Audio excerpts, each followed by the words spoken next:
Yes. The Leaf Spring Army sends its regards.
Hello, everyone. I'm the Enforcer, and I'm accompanied by Enforcer Matt.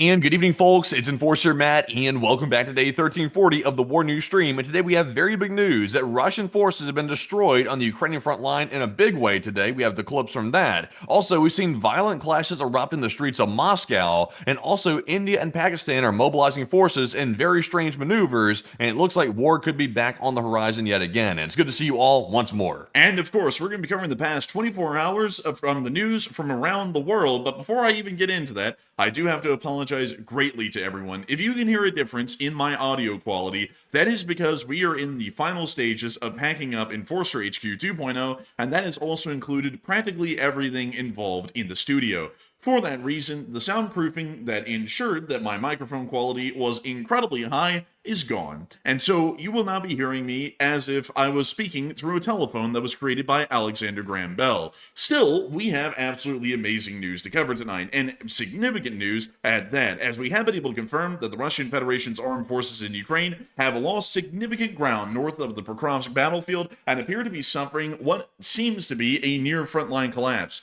Russian counterattack efforts were conducted today near to the area of Shakove, which resulted in an absolute defeat by Russian counterattacking Ukrainian forces and the complete destabilization of their defensive lines within the area. In the meantime, we were able to see that the Russian Federation has also had an unprecedented event occur within its streets, as a large amount of migrants inside the city of Moscow took up arms today and began to attack passerbys, every single one of them that you could find, within the Moscow area. It is unknown as to why this happened, but the incident was so large and so significant, it pretty much captured not only the attention of the entirety of Russia today, but also that of the Western world. Outside of that, the Lithuanians have once again shut down their airspace due to more balloon incursions being conducted from the inside of Belarusian skies, and we've also been able to hear that there has been a high volume of air cargo flights within the area by the United States Strategic Airlift Command, heavily suggesting that there is equipment and cargo being moved in a high volume for some sort of an unknown reason.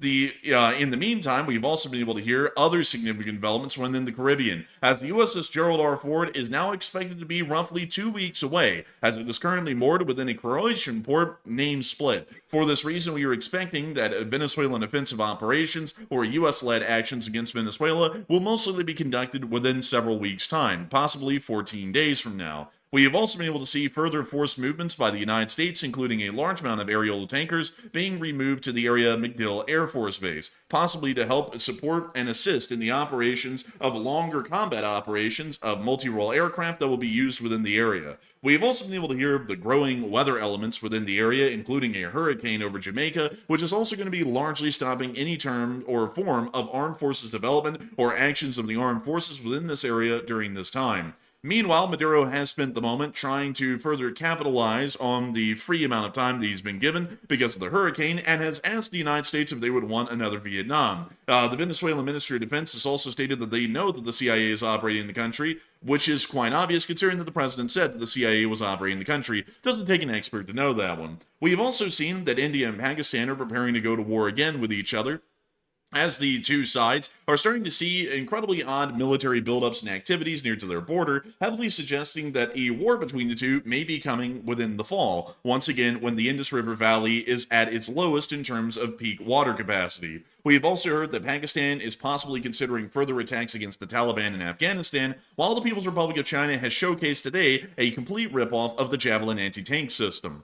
We have gotten a huge amount of news from around the world, and of course these are just the larger pieces of the news of the night, but we are going to be bringing you all through each and every single bit of major news that we have been able to compile over just the past 24 hours alone. And of course, folks, we are going to be starting with our largest stories first, and then working our way through the significant news and into the smaller stories of the night. But of course, we are going to be beginning with the largest news of the day, which is going to be moving us directly on into Ukraine first and foremost. One of the few times recently that Ukraine has actually dominated the headlines, at least for our news coverage. But moving us on into Pokrovsk, we were able to hear that the situation at Pokrovsk is looking very positive for the Ukrainian armed forces, at least at the moment.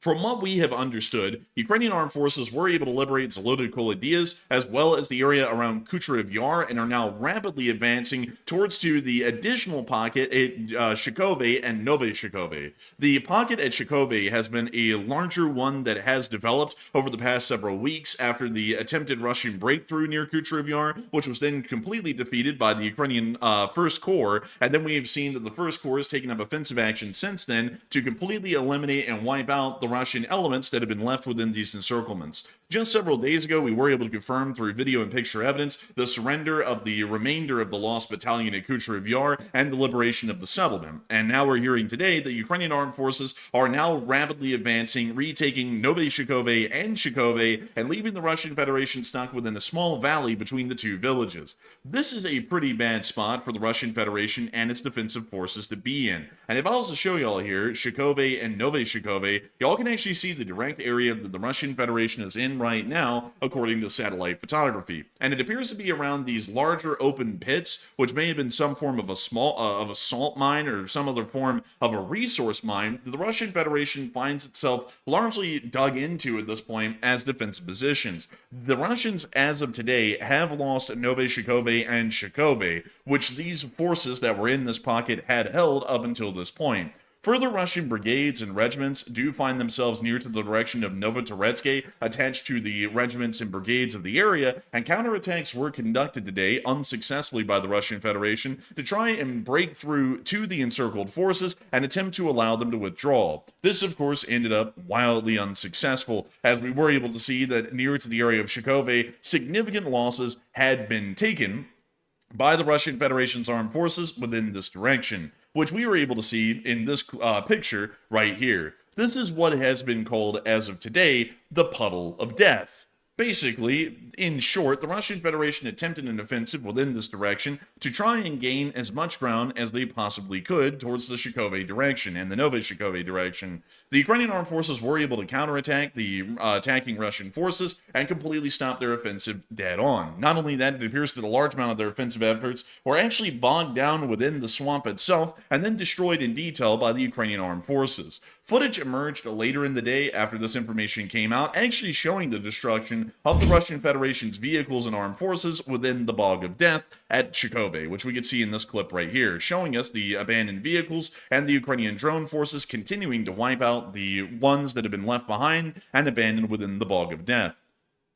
This is a big slamming, honestly. It's occasionally you'll see these big slammings like this that Russia gets from time to time that's just absolutely devastating like this. That the Ukrainians really wiped out a good bit of equipment in one fell swoop with these attacks right here. So the Puddle of Death was a wild one. Like all those different pieces of equipment just burned up in the puddle. They're taking some huge losses, and it seems like it's sort of coinciding with the same diplomatic defeats that Russia's had as well. It is actually pretty bad, at least for now, and once again, the northern flank of the Pokrovsk front is looking fairly dire. To at least give you all another picture again of what this front is looking like right now, you can actually see the town of Pokrovsk and its sister city just over to the east of Myrnohrad, which are both incredibly similar in size, right here under Ukrainian control. At this point, I gotta say that this map may have been taking some liberties, although I don't want to say that that's to the extreme, around the area south of Pokrovsk, because I've seen that on multiple different maps, some of them report that the Russian Federation's armed forces have only made it to Shevchenko and Zerove and are attempting to advance in Pokrovsk, while others, like this one published by Tendar, are generally showing that the Russian Federation has been able to advance through the fields and is making contact with Ukrainian defense forces inside of the city within the first rows of houses facing into those fields. We're not really sure the exact picture that has evolved within the area south of the city of Pokrovsk, but at the same time, the Russian Federation's armed forces near to the area of Myrnohrad have found themselves in an incredibly difficult situation, at least over the past few weeks, especially since the attempted breakthrough at Kucherov Yar, which many of y'all will know of because it was an infamous and ill-fated venture, to say the least. Russian Federation armed forces did attempt a while ago, just to give y'all a refresher of the northern flank and the current frontline actions that we've seen in this area, the Russian Federation did attempt with a single battalion a significant breakthrough towards to the area of Dobropilia, which is a larger town similar in size to Pokrovsk, just north of the battlefield. Russian Federation forces caused a major panic as they were able to cover around 17 kilometers in a single day, creating what appeared to be, physically, a finger that was protruding off of the Russian northern flank and pretty much creating a large offensive wall that could threaten Dobropilia itself. The Ukrainians reacted significantly to this and then deployed the Ukrainian 1st Azov Corps into the area, which is an incredibly battled, seasoned, and not only that, well-equipped corps. The 1st Corps then leveraged the 6 brigades under its command to immediately isolate the singular battalion and cut them off. Later on, several weeks after that, we started to hear reports that the lost battalion had pretty much been completely destroyed, which actually ends up turning out to be a preemptive report, as they had not been completely destroyed and holdouts were still hanging on, at least up until just several days ago, inside of Kucherov Yar from the lost battalion, which finally surrendered just about 2 days ago. Now we are seeing that the Ukrainian armed forces, specifically the 1st Corps once again, has been able to encircle Russian forces around the area in between Novoshakove and Shakove, and are now attempting to destroy this additional lost battalion as well that now finds itself within this area. There are, at least from what we're estimating right now, around 6 regiments or brigades of the Russian armed forces that are in the northern flank at Pokrovsk. And these Russian forces were the ones that did conduct the attempted breakthrough today at Shakove to try and relieve that encircled battalion that is near to Shakove, which of course ended up in failure. Based off the situation that we're currently seeing evolving at the front right now, we are heavily expecting that the Russian Federation will lose another combat operational battalion, at least within the area, that is attached to one of the regiments or brigades that's operational on the northern flank, and this will once again cause a significant loss in manpower, at least around 800 men at a minimum, as this is expected to be another battalion tactical group that has been encircled. This also is showing us that the Russian northern flank, which is crucial to an actual encirclement and envelopment of the city of Pokrovsk, is still not developing in any meaningful way. And while the Russian Federation may be finding minimal to zero progress on the southern flank or the southern pincer, the northern pincer is actually being set back a significant amount by the 1st Azov Corps and the Ukrainian counterattacks which are continuing to happen in this area, including the Ukrainian counterattack that happened at Mirnohrad by the 225th Assault Regiment, which also saw a significant amount of ground retaken and the Russian rear lines being directly threatened by the counterattack. So in short, the situation is looking very poor at this point for the Russian Federation's armed forces. Not only that, we also got to see some footage of the 95th today engaging and destroying a Russian BTR that was moving around in the area, and we're not entirely sure, just to make this clear to all of y'all, whether or not this specific armored personnel carrier was involved in the attempted counterattack by the Russians at Shakove later on today. But here's the clip of the Russian vehicle moving down the road at a high speed, carrying a large amount of infantry on board, and then immediately pretty much disintegrating from the sheer force of the explosion that hit the vehicle. Jeez, man, look at that tire, too. Like, you saw the tire, the runaway thing taking off toward the right. It just went straight through that field, just off into the wild blue yonder. I mean, I'm absolutely crazy, honestly. And we can also see another APC, similar design, also being hit as well within the area. Also, I see many people mentioning the audio issue, and I'll say this again just as a disclaimer for everyone. I'm very sorry about the audio issues, folks, but I hope many people do understand. We are in the process of moving headquarters from Birmingham, Alabama to Salt Lake City, and everything that was soundproofing my studio to make sure that there wasn't a reverb is gone. It's all been packed up today because we are quite literally in the final phases of getting ready to move. So unfortunately, tonight and tomorrow, this problem will exist with the audio because there was no other way that we could really manage this and also make the audio somewhat decent like it usually is. So apologies again up front, folks, if you're finding that a little bit annoying. Do not worry, it will only last for today and tomorrow. And the next time that we're back on air, on the 1st of November, it'll be completely normal again. All of the soundproofing will be set up in the new HQ, and we'll be able to run things as normal. But moving honestly, on, a huge testament to that that soundproofing that we set up back there. We set up an entire little cubicle back there that actually sounded really good, as y'all could tell. The echo, and also by the way, we have hardwood floors. That's why it sounds like that. So once we took the soundproofing down, it turned into a literal echo chamber. So it's only for tonight and tomorrow, by the way. So we'll be back to normal after this, like no echoing at all after this. Oh yeah, we will be completely back to normal, hopefully here soon. And hopefully it won't sound like I'm locked in the trunk of a Honda Accord, like some people have been saying in the chat, which is killing me at this point. But moving on from that situation in the northern Pokrovsk front and giving y'all a general look at the southern flank, we also were able to see the Ukrainians continuing to take out reconnaissance drones that the Russians are attempting to use to gather further information on the Ukrainian forces here south of the city and to be able to further effectively conduct offensives into the city. These are crucial actions by the armed forces of Ukraine. These reconnaissance drones are able to give the Russians an eye in the sky, quite literally, and usually dozens of them, giving them almost real-time information and updates on Ukrainian forces, force dispositions, and also resupplies and reinforcements that are moving into the area. Destructions of these reconnaissance drones is vital to the defensive efforts of the city. And it does appear that those defensive efforts are still going on incredibly successfully as of today. In the meantime, we also got to see some Ukrainian soldiers manage a lucky survival, at least in this clip, by the 68th Jaegers, which is currently operating out of the Pokrovsk city area. We were able to see here, in a moment, the Ukrainians coming under a direct Russian drone attack and finding some sort of a way to luckily survive. We can see the attack right there. The vehicle is filled with glowing embers for a moment while they're all looking around heavily disoriented. We can also see that it appears that the vehicle may have already caught on fire, but everyone was able to successfully bail out of the vehicle and survive the impact, which is miraculous to say the least, considering that it was an unarmed civilian vehicle that had been requisitioned for military use. Still an impressive feat by the 68th Jaegers, and this is actually what the vehicle looked like when they were able to see it in the broad daylight the next day. It had been completely destroyed. As a matter of fact, we can actually see here the original impact actually hit the side of the front engine bay on the passenger side and pretty much blew out most of the structural components within that area. You can actually see that right here, while the other side is still largely intact. They still ended up surviving that. We have no clue how. It was an absolute miracle, generally, but an absolutely crazy feat of survival, really. Quite wild. Look at that. The paint's just burned straight off. You got this junk laying everywhere. What a scene here. Man, honestly. And we can also see them here showing the remnants of the drone that hit them, and also even the hole in the asphalt that it made after it had exploded. It actually blew out some chunks of the asphalt, apparently. And we see them continuing to show how miraculous it was that they generally survived.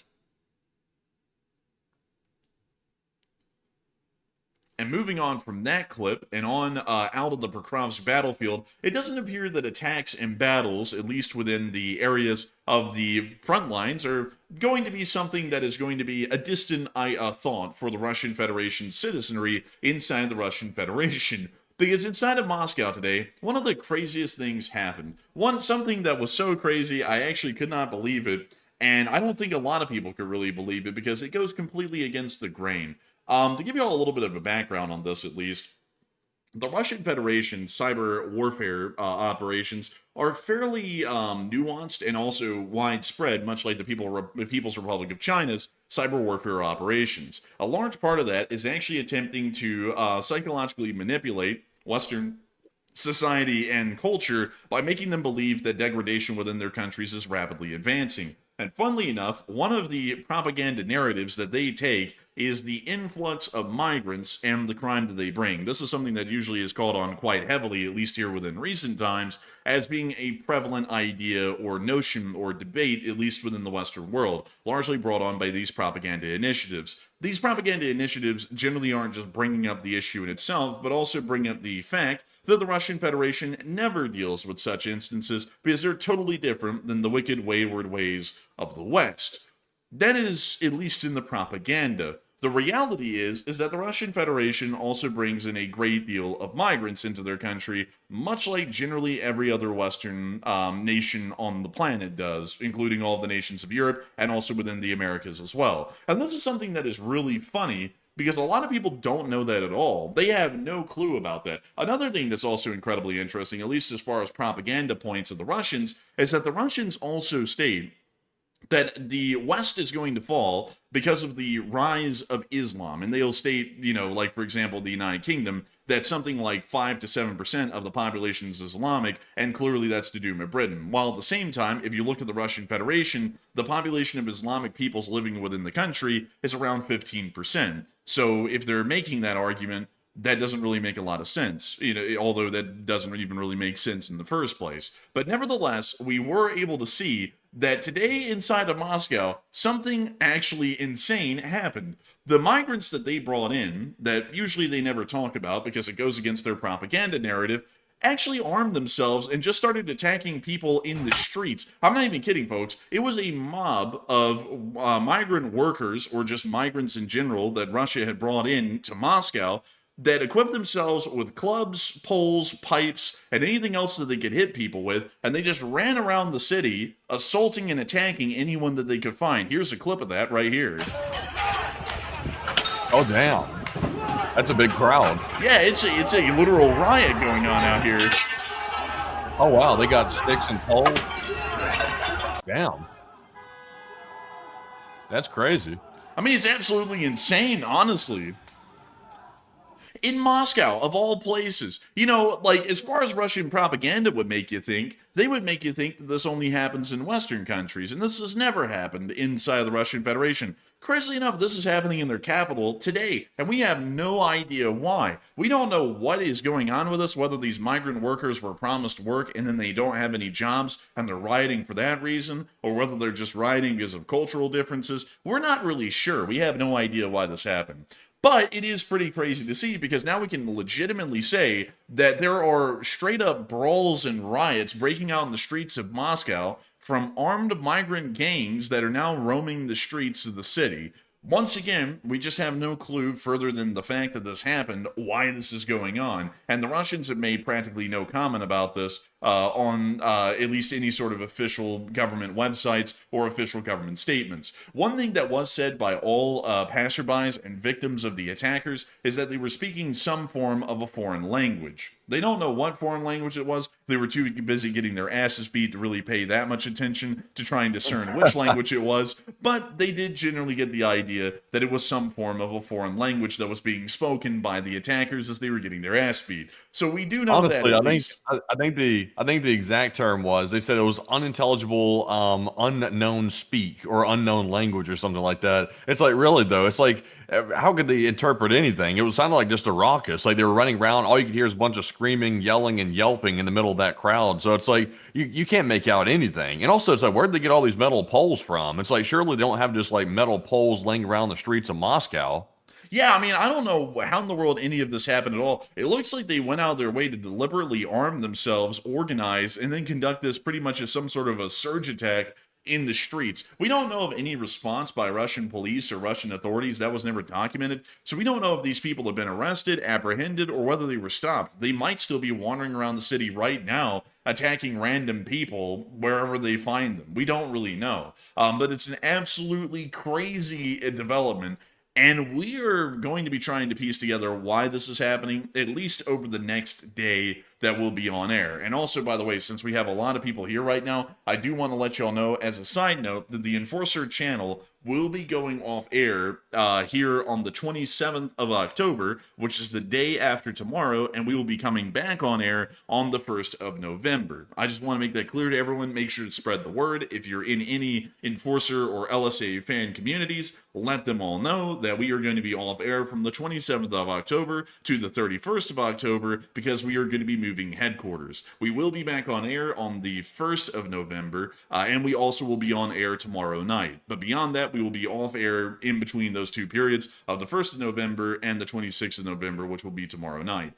So with that, we are going to move on into something that is a little bit interesting, and something that we've actually been running a poll on for all of y'all here for a moment. But I want to make sure to give y'all a little bit of a background behind this, so we all have the ammunition needed to make sure to have a fair assessment and discernment of the current developments, at least diplomatically, with the Russian Federation. The President of the United States has made a lot of comments today, and I will actually have to say, folks, since we're moving into Washington pretty much at this point, we're just going to knock this out in one fell swoop. The developments coming out of Washington today have actually been pretty promising in multiple different ways, but we will be covering this one first. We were able to hear that we will not talk to the Russians, at least the president will not, until there is some form of a peace deal that is pretty much already on the table and very close to being completed. That is the only time that we will ever talk to them again. And I'm actually going to be showing y'all from the White House's audio transcript the very statements that the president made out of his own words today about the situation with Putin and the ongoing developments within that direction. And I got to tell y'all that at least from the verbal statements made today, which were captured on audio, which we're about to let y'all listen to here, the development is incredibly promising. We'll explain why in a minute, but we'll let y'all hear the audio, at least at this point right now. To do for you to reschedule your meeting with Putin? We have to know that we're going to make a deal. I'm not going to be wasting my time. I've always had a great relationship with Vladimir Putin, but this has been very disappointing. I thought this would have gone long before peace in the Middle East. I mean, we have Azerbaijan and Armenia. That was very tough. In fact, Putin told me on the phone, he said, boy, that was amazing, because everybody tried to get that done and they couldn't. I got it done. You had others that, if you look at India and Pakistan, I could say almost any one of the deals that I've already done, I thought would have been more difficult than Russia and Ukraine, but it didn't work out that way. There's a lot of hatred between the two. Between Zelensky and Putin, there's tremendous hatred. Will you discuss purchases of Russian oil with Xi Jinping? Are you worried about the Chinese? But as you can see in that statement right there, the statements now coming out of the President of the United States are fairly interesting, to say the least, and pretty much a complete change from the past 10 months. So to quickly explain to people, because I see some people saying they couldn't really hear it, and sorry everyone, unfortunately the audio in that's very faint, Basically, what the President of the United States is saying is that there is no real chance at a peace with the Russians, and if a peace is ever going to be attempted again between the Russian Federation and the state of Ukraine, they are going to have to approach the United States, which is attempting to be the intermediary at this moment, with a clear compromising peace deal where they compromise on their end and give in to some demands of the Ukrainians and the United States before they ever even consider talking to them at this point. And it's become very clear from the Russian Federation that they're not going to be doing that. They are going to be insistent on the fact that they will continue the war until all of their demands are met. Otherwise, the war will keep going, or it will keep escalating until some sort of inevitable destruction of Russia to some extent. So a lot of people have been talking about this statement today from the President of the United States and generally the White House, and what this is going to be meaning for the future idea of at least talking about peace in the near future. Matthew, what are people thinking about that, and what are you thinking about that as well?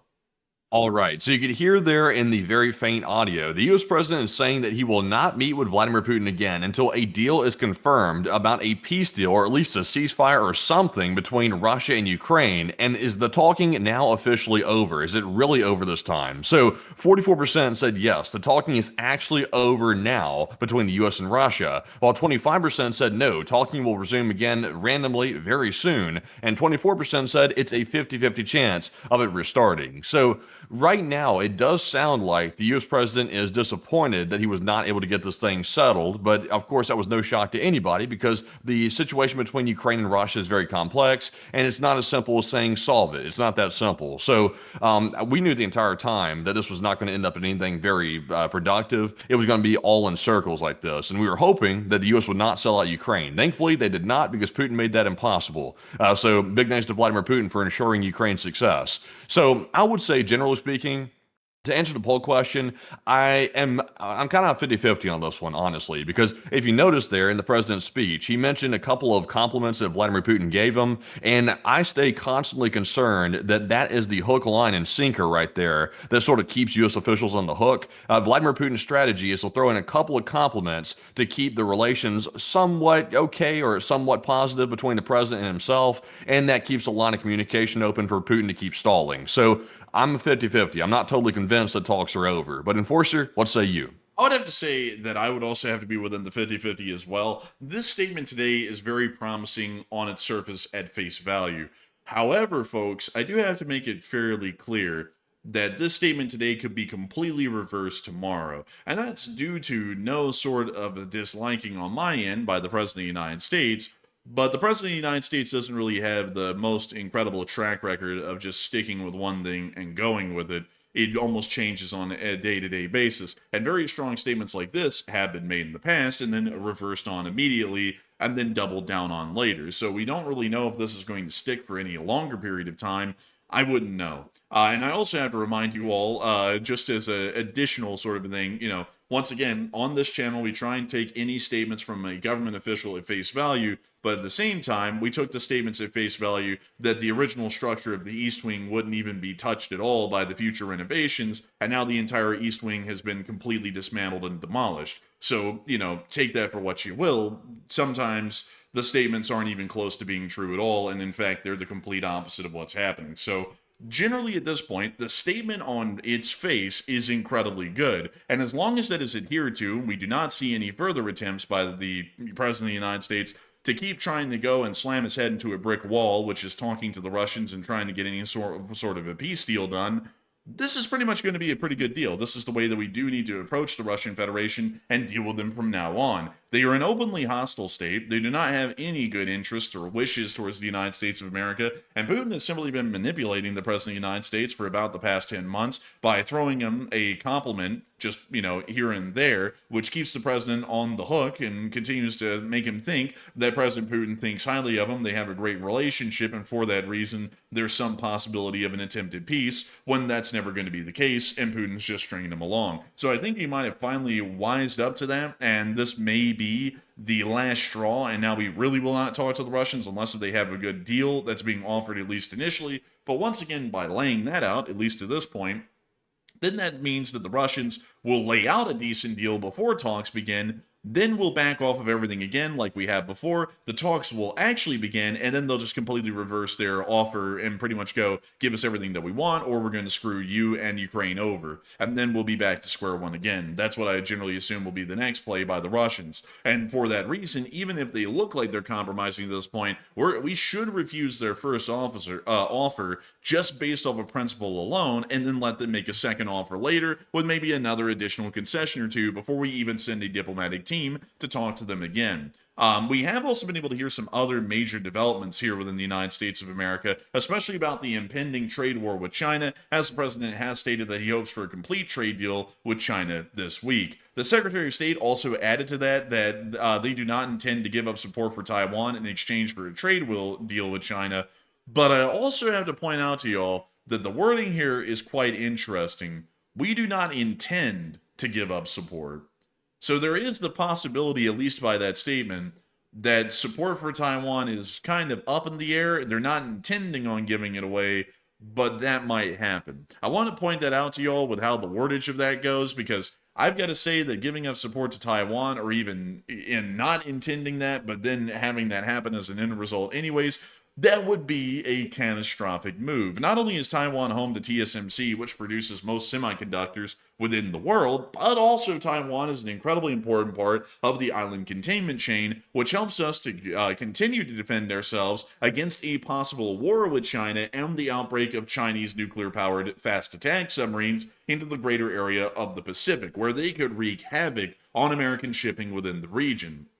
So I would say that even though the U.S. officials are saying that they intend on not causing or giving up Taiwan support just to get a China trade deal, I would say the odds of the U.S. giving up Taiwan right now is probably still pretty low, because TSMC is still operating on the Taiwanese island. So the U.S. can't just give that up, because that would be devastating to the West. If we lost that capability and China took it over completely, that would be devastating. So as long as TSMC is there, we will likely protect Taiwan just out of selfish interest. But if TSMC leaves and starts moving their entire manufacturing to the United States, the odds go up tremendously that the U.S. would probably abandon Taiwan if they chose to do so. Possibly so. That's a high likelihood that we really will not give up Taiwan. But at the same time that statement was made, where there's a slight possibility we could, that was something that I was like, yeah, that's not really that good. Hopefully we'll be able to resolve the trade war before it actually starts. The trade war right now, at least as far as we know, it's generally slated to begin on the 1st of November, because that's when the 155% tariffs go into effect on the People's Republic of China.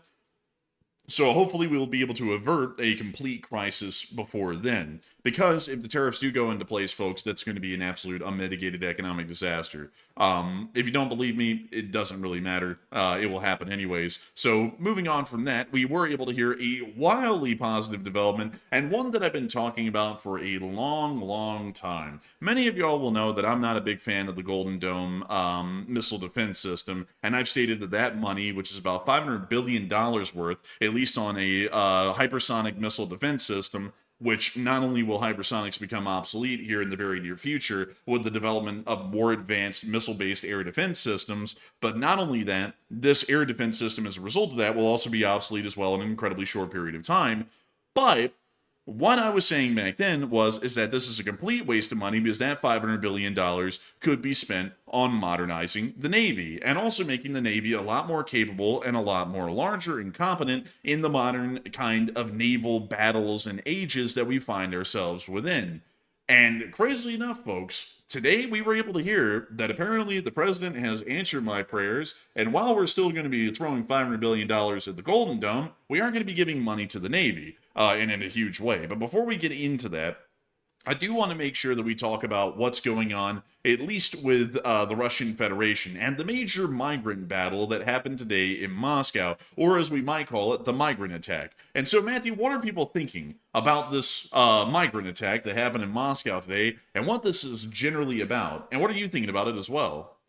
All right, so we did see in the video a moment ago the violent clashes erupting in Moscow as it appeared to be individuals that people are claiming are migrants shouting an unfamiliar language, running around with metal poles. We're trying to go around smacking people with them, and nobody's really sure why they're rioting, but the Russians are saying they're migrants. So what are your thoughts? 49% said it sounds like internal migrant strife, while 25% said it sounds like the start of an uprising that Russia's trying to cover up, and 18% said it's too early to tell.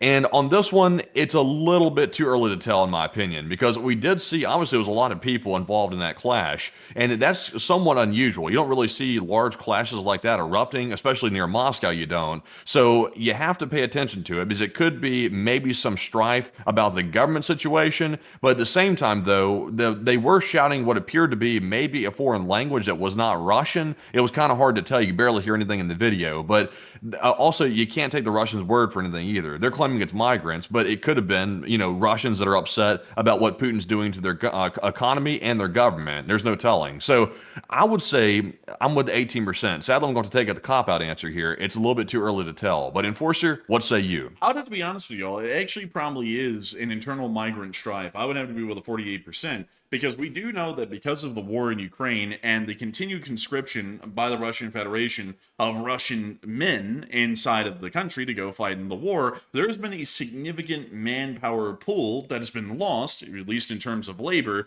because of the war. And at least initially, before Russian industry started to lay off a large number of people, and also on top of that, these companies started to pretty much go bankrupt, the Russian Federation decided to offset a lot of these soldiers going off to war by just literally importing migrant labor, which is something that is incredibly hilarious when you think about it, because the Russian Federation has endlessly criticized the Western world for doing that action, and then when push came to shove, the Russians did literally the exact same thing. So a little bit ironic on that end. With that in mind, these migrants ended up coming to Russia and, at least initially, replacing the Russians that went off to war and getting their jobs and getting their pay. But now that the Russian economy is completely imploding and there are a large amount of layoffs and also a significant decrease of the work days and work weeks that are going on inside of Russia, a lot of these guys are probably not finding any work in Russia that they originally came to the country for. And because of that, they may be banding together, possibly blaming the situation on the Russians themselves, and then just attacking Russian people in general to take out their frustrations on the population. One way or another, it's clear to me that I would be with the 48%. This does appear to be some sort of a snapback in a way, where the Russians imported the migrants to work, and now they don't have any work, so the migrants are returning the lack of work through straight violence. That's what I'm generally assuming at this point.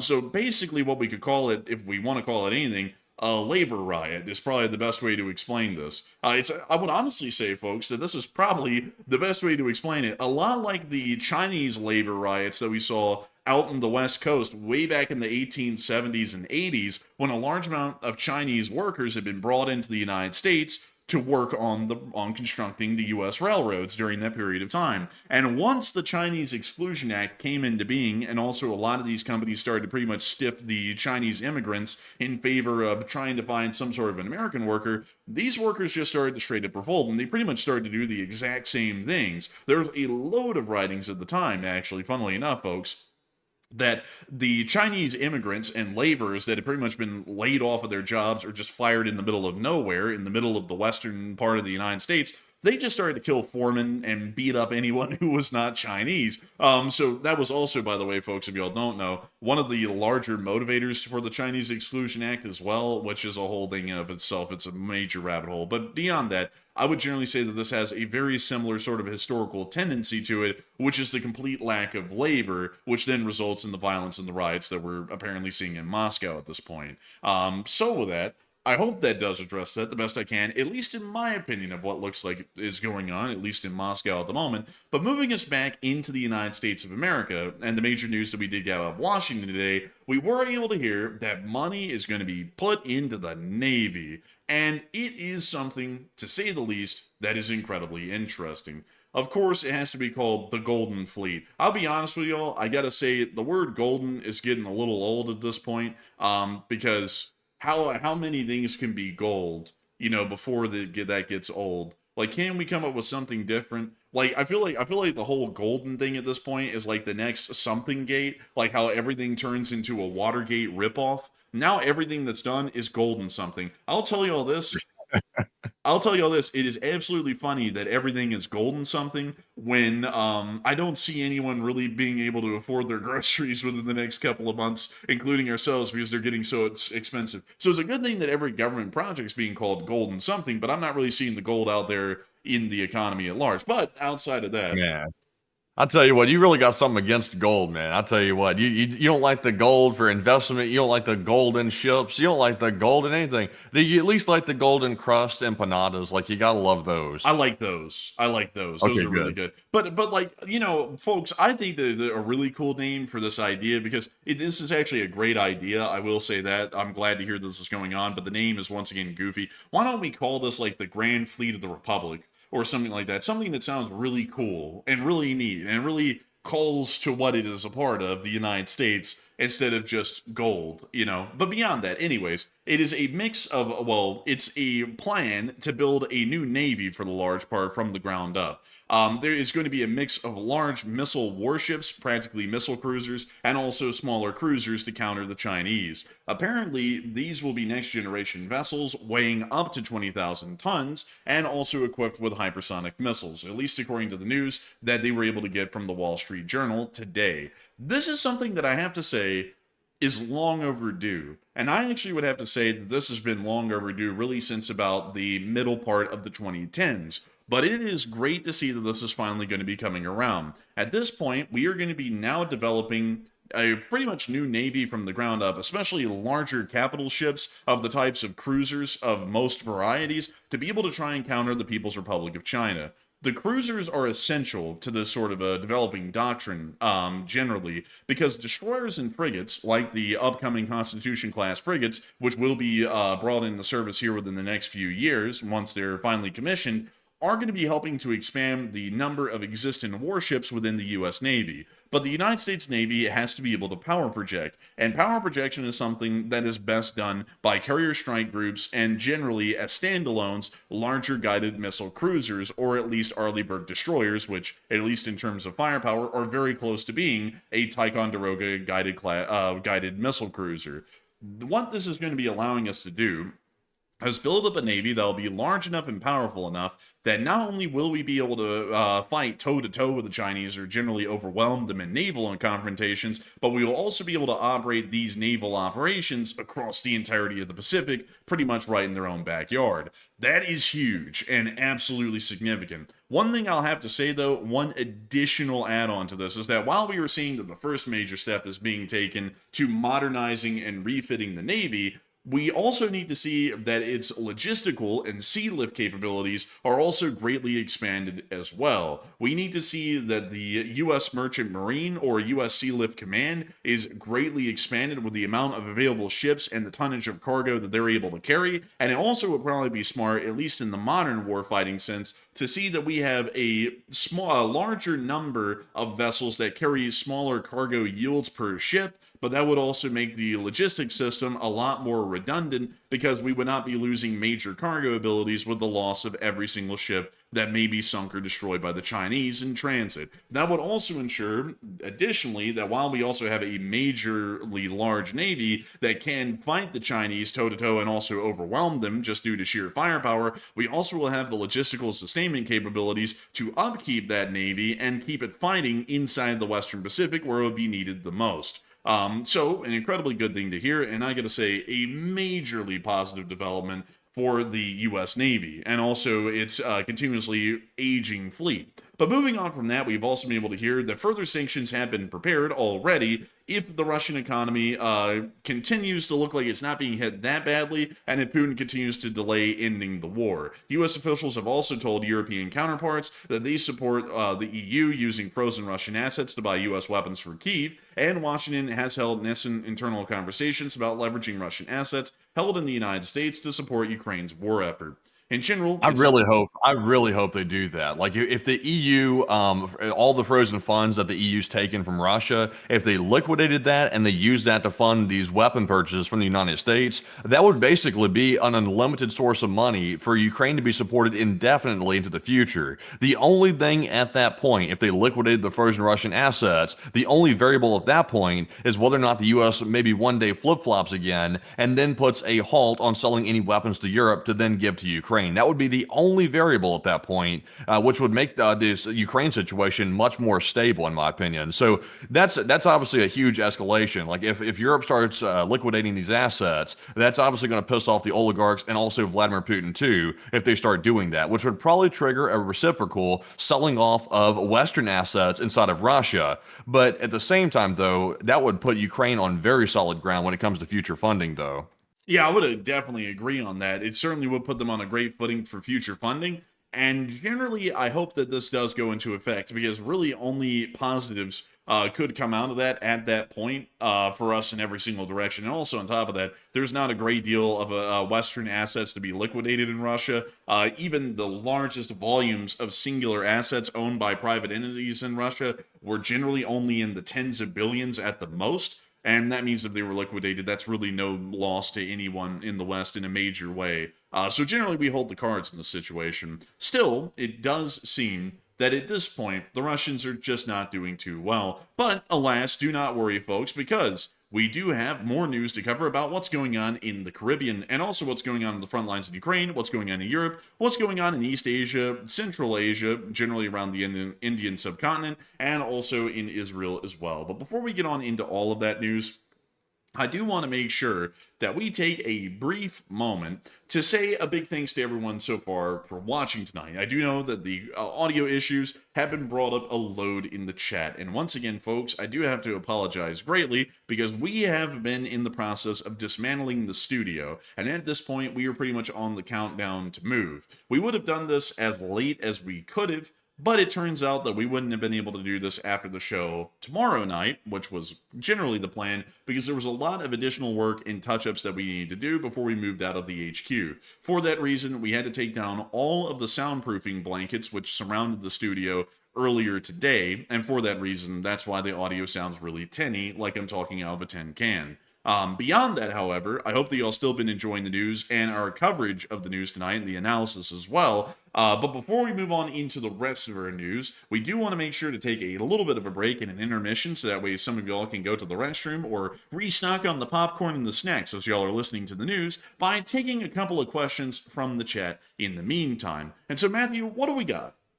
All right, so that is the sound of progress, folks. That sound of echoing you're hearing right there is an entire studio for an entire YouTube channel getting taken down right there. We are literally surrounded by boxes. We are literally boxed in, no pun intended, with all these boxes around us. So we are almost ready to get the Enforcer HQ out to Utah. It is actually about to happen. So quite crazy, it's actually around the corner like that. But moving in to our first Super Chat question here. This one goes to Bobby, also known as LC39A. And he puts in a massive $100 support. And a huge shout to you, Bobby, for throwing in that support right now. We do appreciate that once again. And Bobby, once again, bankrolling the channel. And he said, migrants fighting for jobs. I gotta be honest with you, the economy in Russia is really tough when even the migrants can't find under-the-table, low-paying jobs, which is generally the jobs that they took up in Russia. The economy's gotta be doing pretty bad at that point, if that's even the case. Like, you know, how bad can the economy be doing, folks, inside of a country when the migrant workers that are working cheaper than most everyone else inside of Russia aren't even able to find a job either, and now they're beating each other's asses and everyone else's because they can't find jobs? That's got to be pretty bad. I mean, like, that is probably one of the best litmus tests that we could give for the Russian economy, as now even the migrants are unemployed, and they're also beating everyone's asses now as a result of that. So I would have to thank you massively for the support, Bobby43, and I would generally have to say it is not a good situation that's going on in the Russian Federation at all, generally for anyone at this point, migrants, the Russians, anyone. But I do have to thank you massively for the support, because folks like you have been able to help this channel keep on running for years now. And while you've only started to support the channel recently within the past few months, you've been a huge and major part of helping this channel to keep on running and keep its multi-year long legacy and dynasty, at least in news coverage on YouTube, up and running so that we can continue to keep covering this news even in the final days before our move. And boy, folks, I gotta tell y'all something. Speaking of the move, we have been packing and hauling ass all day, no joke, to be able to try and get everything packed up. We pretty much waited for the last minute because we knew that stuff like this was going to start happening with like audio issues once we started to pack everything up and once we started to take down the studio. But this was as late as we could push it back to realistically. We have done a load today in terms of packing, prepping, and getting everything ready to go so we can move on out of here. And I got to tell y'all, me and Enforcer Matt, hopefully this doesn't come off on air, but we've been absolutely spent for the last few days. Still, folks like you, Bobby43, help us to keep this channel running day after day, year after year, and give us the ability not only to have the motivation to keep running this channel, but also the ability to keep the lights on, to pay the bills, and eventually put all of the stuff in the back of a moving van and move the HQ to Salt Lake City. So humongous thanks to you so much once again. I hope that does address that incredibly well, and a humongous thanks to you for always being here and enjoying the channel and helping it to keep rolling for the hundreds of thousands of people who listen to the Enforcer channel every day. And so with that, we are on to the next one.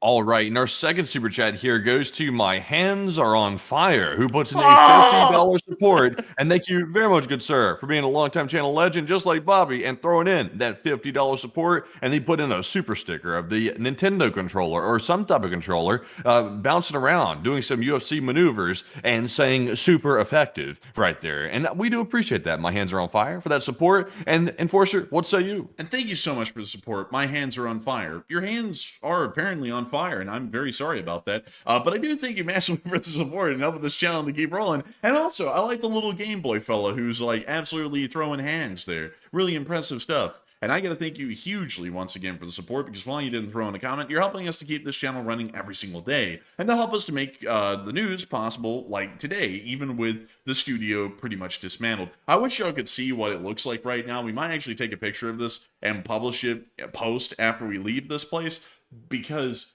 literally, and no joke, folks, I'm in an empty room. There's boxes all around me right now. And it's just a desk literally sitting in the geographic center of the room.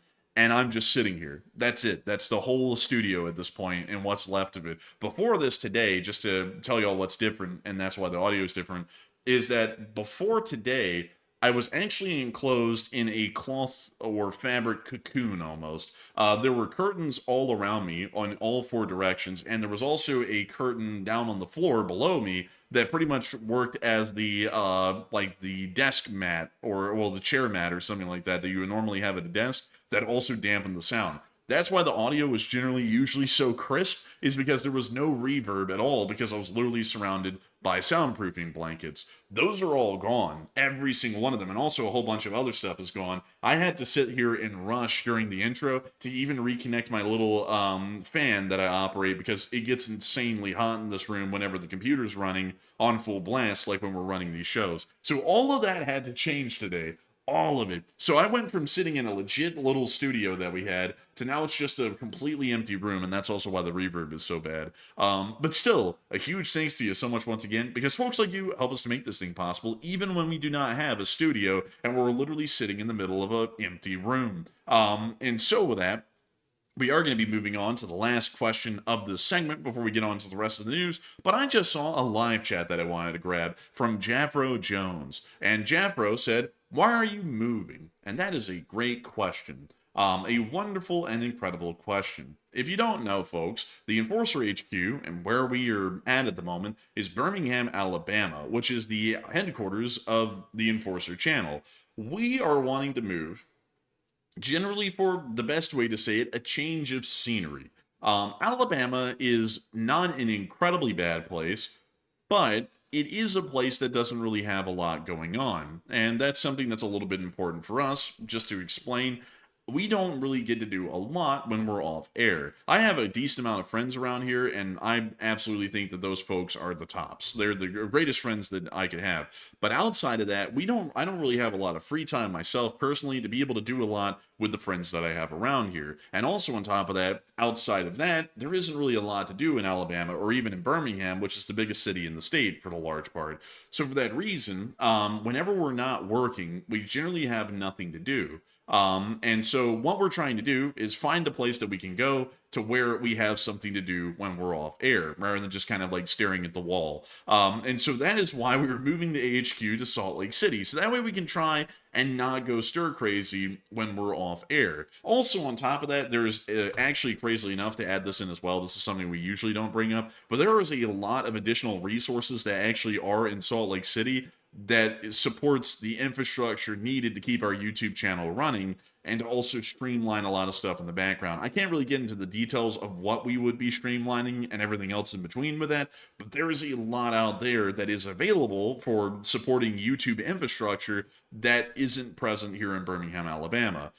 Because generally not a lot of large YouTube channels exist here in Alabama, for that matter, or really in the Southeast as a whole, rather than Mr. Beast in North Carolina. And also a couple of others like Practical Engineering, I believe, who was also here in Alabama as well. But that's generally why we're moving to HQ. So if any of y'all were wondering, it's really for those two reasons. To have something to do when we're off air, because there's a lot to do in Salt Lake City, and also on top of that, we also have to be able to get some supporting YouTube infrastructure, because if y'all knew all of the additional administrative stuff that me and, most importantly, Enforcer Matt have to do off air to try and make this channel possible, and the fact that we could make this whole thing streamlined and a lot easier on that end if we were in Salt Lake, y'all would be blown away with everything that has to be done off air to just keep the on-air show running. And it's not really stuff like dealing with our news or our content generally with our news coverage or our videos. It's actually everything else that's involved in running a YouTube-based business. So that also is a huge thing as well. So with that, I hope that does address that live chat well. And we are on to the final question of the segment, and then we're going to be moving on into the rest of the news for the night. So Matthew, who do we have for the final question of this segment? And that viewer is going to be Sligoy the Sauce, who puts in a $50 support. And thank you very much, Sligoy, for that $50 support. And we appreciate that very, very much. And he said, I hope you guys have winter coats, LOL. And Salt Lake is way different from Alabama. And safe travels. And we'll see you on the other side. And going to miss you guys. Now, something y'all might not know, because most people on the channel don't live in Alabama, Alabama gets all 4 seasons, and our winter can be as harsh as Utah's winter, minus the snow most years. We get down to, I believe, like 10 and 15 degrees in the winter. Like, it gets really, really cold in Alabama, and most people think, oh, it doesn't get that bad in the winter, but it gets pretty cold here, like when it's really, really winter. Now, granted, though, it doesn't last as long as Utah's winter, but it still gets harsh when it finally does really kick in Alabama. But the weird part is, winter nor autumn has really hit Alabama yet. It's almost like it's just not even really the end of summer yet. It's really weird. We're not really having an autumn very much this year, which is kind of odd. But Enforcer, what say you? You know, that has been really weird. We haven't really had a fall. Like, it's kind of just starting to happen now, but here's the funny thing about the South and how fall works down here. It is blazing hot all year long. It's like in the 90s and the 80s and the hundreds every single day. And then just one day in late October or early November, the next day it's like 40 and 30 degrees and everything dies overnight. So you don't get to see like beautiful fall colors in the trees and stuff most of the time. Like this year, it's kind of happening a little bit around here right now. But if all the other years within like the past 6 years or anything to go off of, it's probably going to hit 30 or 40 degrees within the next 2 weeks someday, just out of the blue. Like, it's not a gradual shift. It just slams straight into the 40s from like the 80s, and everything will die overnight. And you don't even get to see anything that looks like fall. It just goes straight from summer to a small winter and then right back into summer in March, most likely. So that's something that's actually a little bit interesting. But our winters are actually somewhat cold. And not extremely cold, though. I will give it that. We don't have winters that get down into the single digits or, you know, the teens generally for the most part. I have heard that that does happen in Utah around Salt Lake City. But generally, I would be interested in having that experience at least once in my life, living in that kind of a environment where it actually does get cold and there actually is a real winter. Because we've never really had a real winter here in the South. Like, we'll get snow maybe once every other year, and the snow will maybe be 2 inches thick and last for about a day or two, and then it goes away. And I know that snow is a huge pain. I know a lot of people who deal with it, and they complain about it all the time. But I still would be interested in seeing what that's like, living in a place where it actually snows, like really snows. So that's also something neat to me. But I will agree with you. I do need to get some more cold weather clothes, because most of my stuff is accustomed to Alabama, where it's always hot, and you only have to worry about it being cold for a few months, and then it goes right back to being, 100-degree and 90-degree days in the summer with 100% humidity. So with that, I hope that does address that incredibly well. A huge thanks to you once again for support and helping this channel to keep on running, because it is folks like you who help to make this channel possible and help us to keep this thing running. And so with that, it is time for us, folks, to move on into the rest of the news that we have for the night. And I saw someone bring up something. Let's see, Scub Girl, I believe, said, "You two have to ride the Rocky Mountaineer." I would love to ride the Rocky Mountaineer. It's just that it's thousands of dollars per person, and that's what would completely throw that away for us. I think it's a really cool train, I will say that, but if we ever tried to do that, I think we would go broke. Like, it's just that expensive. I think the tickets, folks, are like $3.5 thousand a person for a 2-day train ride, and that's just way out of our budget. I don't think we could ever afford that. But with that, I hope that does address that the best that we can. And it is time for us to get on into the rest of the news. And that's actually going to be moving us on down into the Caribbean. And before we even actually touch on the Caribbean region, we actually have to go all the way over to Croatia, over here in the Adriatic Sea.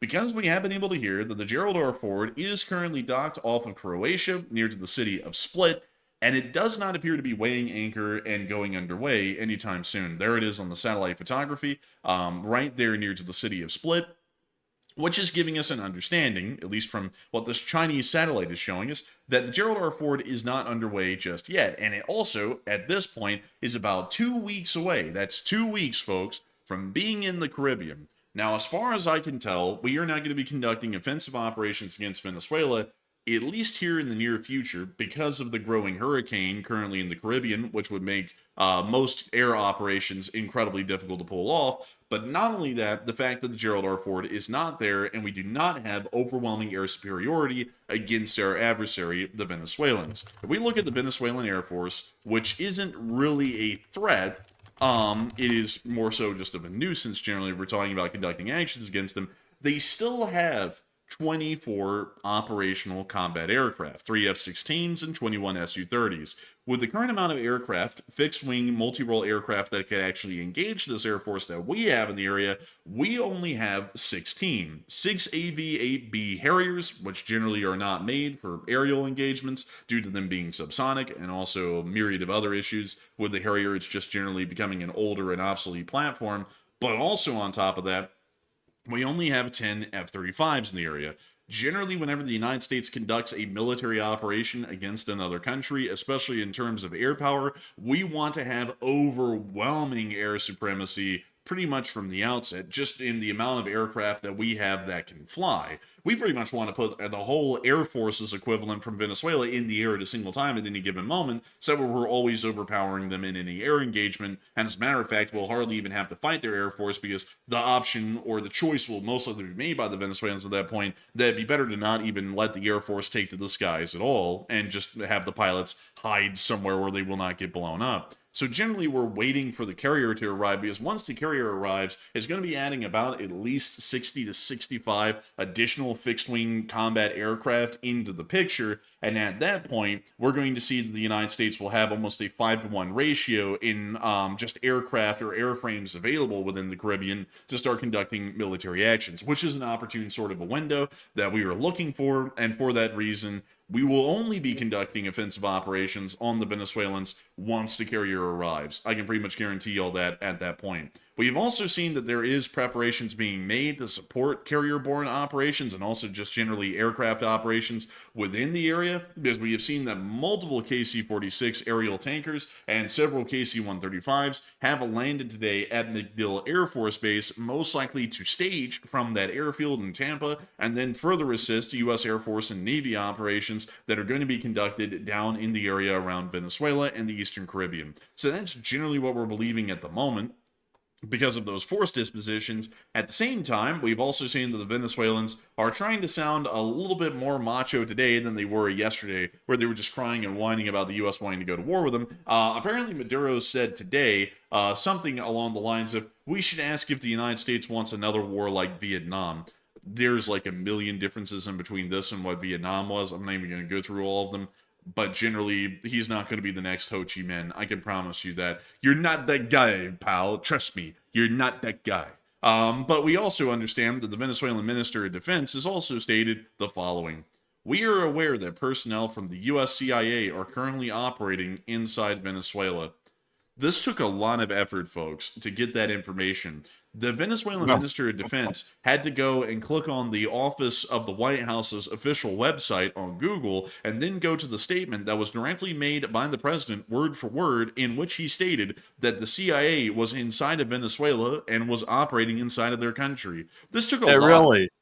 It's like, it's not even covert. It's like, also, by the way, it's not good operating procedure for the United States to say that the CIA is literally in Venezuela secretly. That's probably not a good thing, but we've already hashed that whole thing out back when it happened. But it's like the U.S. has literally said this in the wide open. This guy's acting like he found something new or something. That I really, like, seriously doubt Venezuela has any real intelligence gathering capabilities. It's probably like slim to none. Their intelligence gathering is probably OSINT. That's probably their entire capability.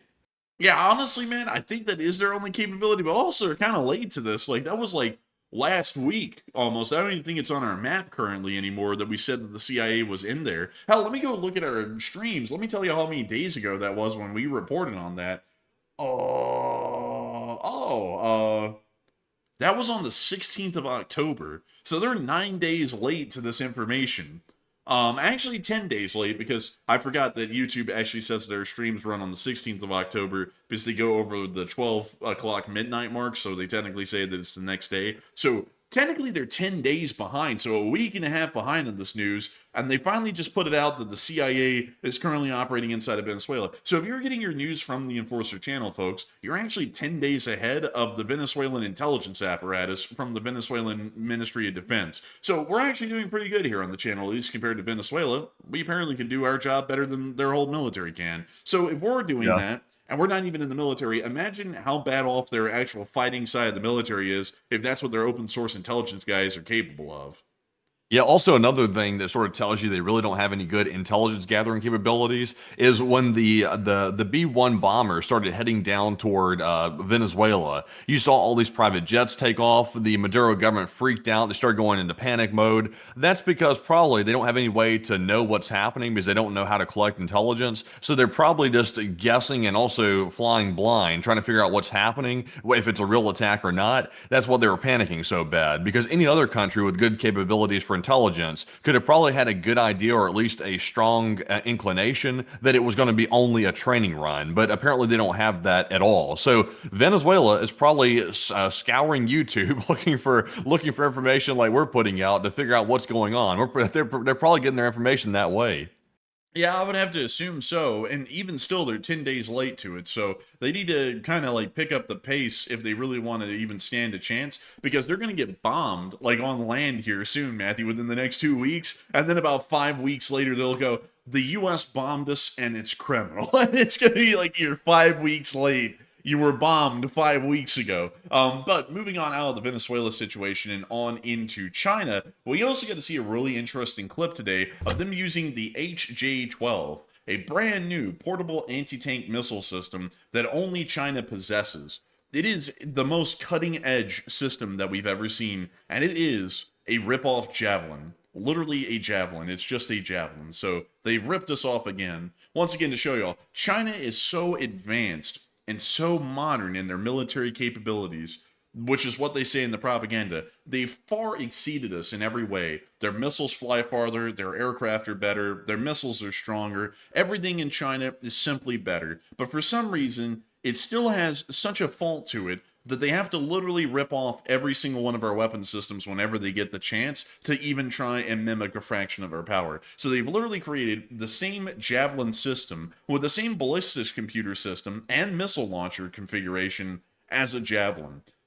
This is just sad, really. Yeah, I think they call this right here the Mavelin or something like that. It's got to be some like similar sounding name. It really looks just like it though. It looks very similar. Oh my god, dude! Look at the smoke trail this thing is leaving behind. What kind of rocket propellant are they using? Sugar? I'll tell you, that's going to be great for you in winter position, by the way. Man, I thought this was supposed to be like something that generally concealed your position. You only popped up, fire it, and then you immediately run away, and they're not really supposed to know where you're at. This thing is emitting more emissions than all of Canada at this point out of the back of this deal. Like, you could see this thing from miles away. It's like, oh, where did they fire it from? Just look around and look for the white streak of missile fuel, and you will clearly know where it came from. This is pathetic. Honestly, folks, this ought to show y'all what China is really about. It's pretending like they're good at everything, and then you get stuff like this where they can't even get good rocket propellant to even make the rocket more concealed like we would. Like, we could... Mhm. Oh, I think I understand now. I see people also mentioning this in the chat right here. You know, I think China picked up on some U.S. phrases. You know how, like, you know, when someone's wanting to fight or something like that, they say, oh, he wants all the smoke. He wants all the smoke. Well, China took that literally. They said, oh, the Americans want all the smoke. So they literally added smoke to their javelins. So that way they could give the smoke to us. That's what they're doing. Yeah, I would guess. I mean, I suppose. Really quickly, I was actually trying to pull up this video from the British Army here because it's copyright free, of course. I was going nuts for a minute. I was like, I hear a missile fire and there's nothing going on. Bro, you said, am I losing it blood? And I was like, man, maybe. Like, when I came down, we did get to see. Let me show you this here. This is what a javelin looks like that's fired normally. So let me show you that right here. So this is what a javelin, when it's fired, and it has American propellant made here in Troy, Alabama. This is what this looks like from a real Western javelin. So notice the comparison on the smoke trail from the missile. So they fire, and it burns completely clean. Look at that. There's no smoke trail beyond the first 2 seconds. And also it dissipates heavily, quickly. I mean, you could, like, if you looked around, you wouldn't know where that thing came from. Look at the Chinese one right there. You're going to know where it came from immediately. Yeah, there's no comparison with this right here. I think this is what happens when you rip stuff off. It just comes out to be like a really, really cheap reproduction, which is basically what this looks like to me. So I don't know. This seems to be a pretty shabby looking weapon to me. Man, honestly, man, out there in the distance, someone's going, "Yar, the Chinese be firing their cheap rip-off cannons at us, boy. The black powder smoke gives them away." Like, man, I'll tell you what, the Chinese made a modern blunderbuss out here. This thing right here is giving off enough smoke for it. Bro, this thing is the 18th century cannon they whipping out. Like, they about to whip out the doubloons. And oh my God, look, you can even see it curving. Like, that is insane. That is absolutely insane. Really cheap. Insanely cheap. Like, unbelievably cheap. Once again, folks, let me show you all the flight of a American-made javelin used in Britain. There it is.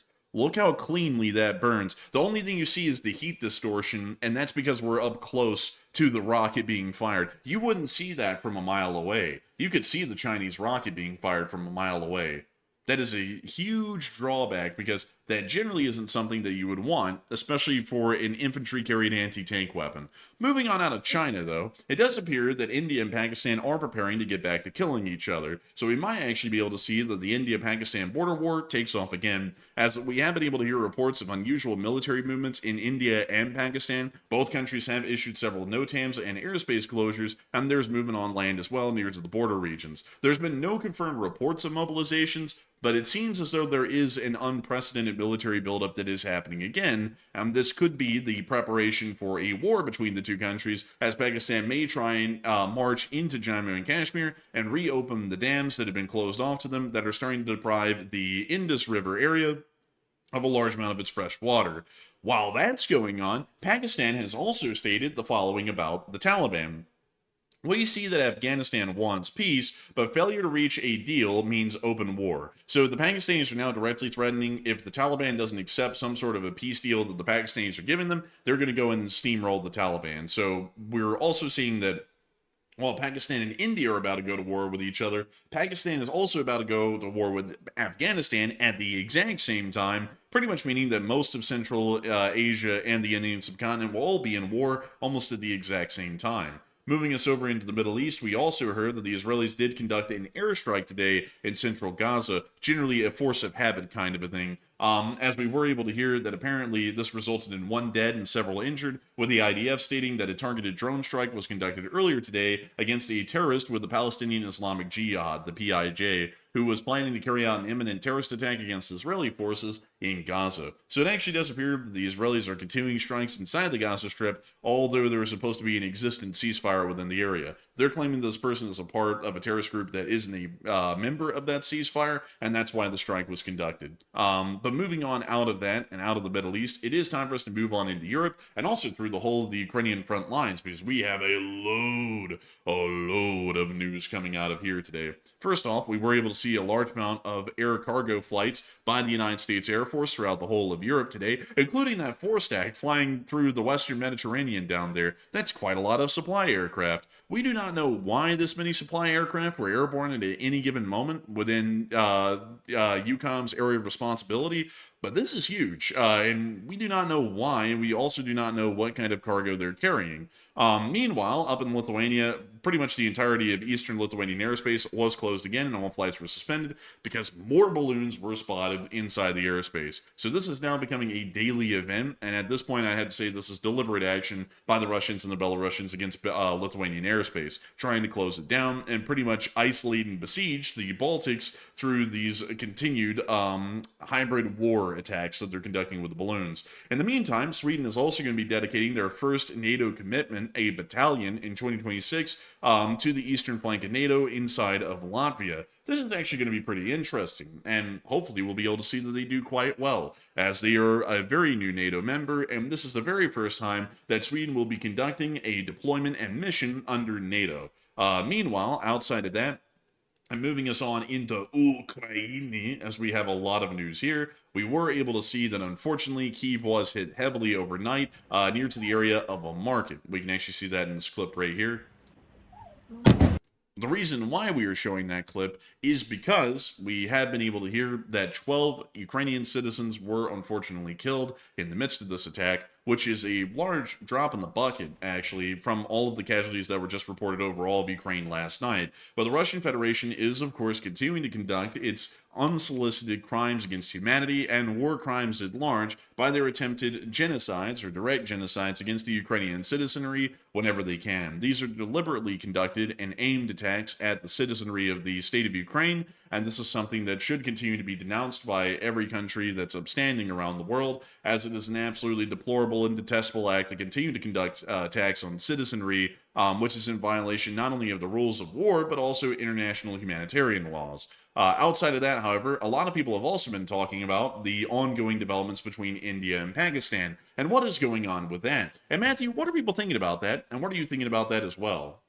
All right, so let's return to the India-Pakistan situation for just a moment. We have gotten the reports today, like we mentioned, about unusual military movements on both sides, the Indian and the Pakistani side. And right now, nobody's really sure what's happening, but obviously the tensions are still running high. So is war about to restart? And pretty much the polls all over the place, actually. It looks like 34% said India will spark the war restarting, while 32% said Pakistan will spark it, and 13% said nothing will happen at all. So most people believe the war is going to restart, and I would tend to agree with those people. I believe this war is simply in cinders at this point, and it's just waiting for a new flame to get restarted once again. So the only problem that I have here is I don't think Pakistan's going to be the one to spark it. I think India is actually going to be the one to spark it. India has something to prove at this point, because last time, in my personal opinion, India got their ass whooped by Pakistan. They got their fighter jets shot down, and India really got a whooping put on them by the Pakistani military, which was a little bit shocking, actually, how badly they got hit by the Pakistanis. So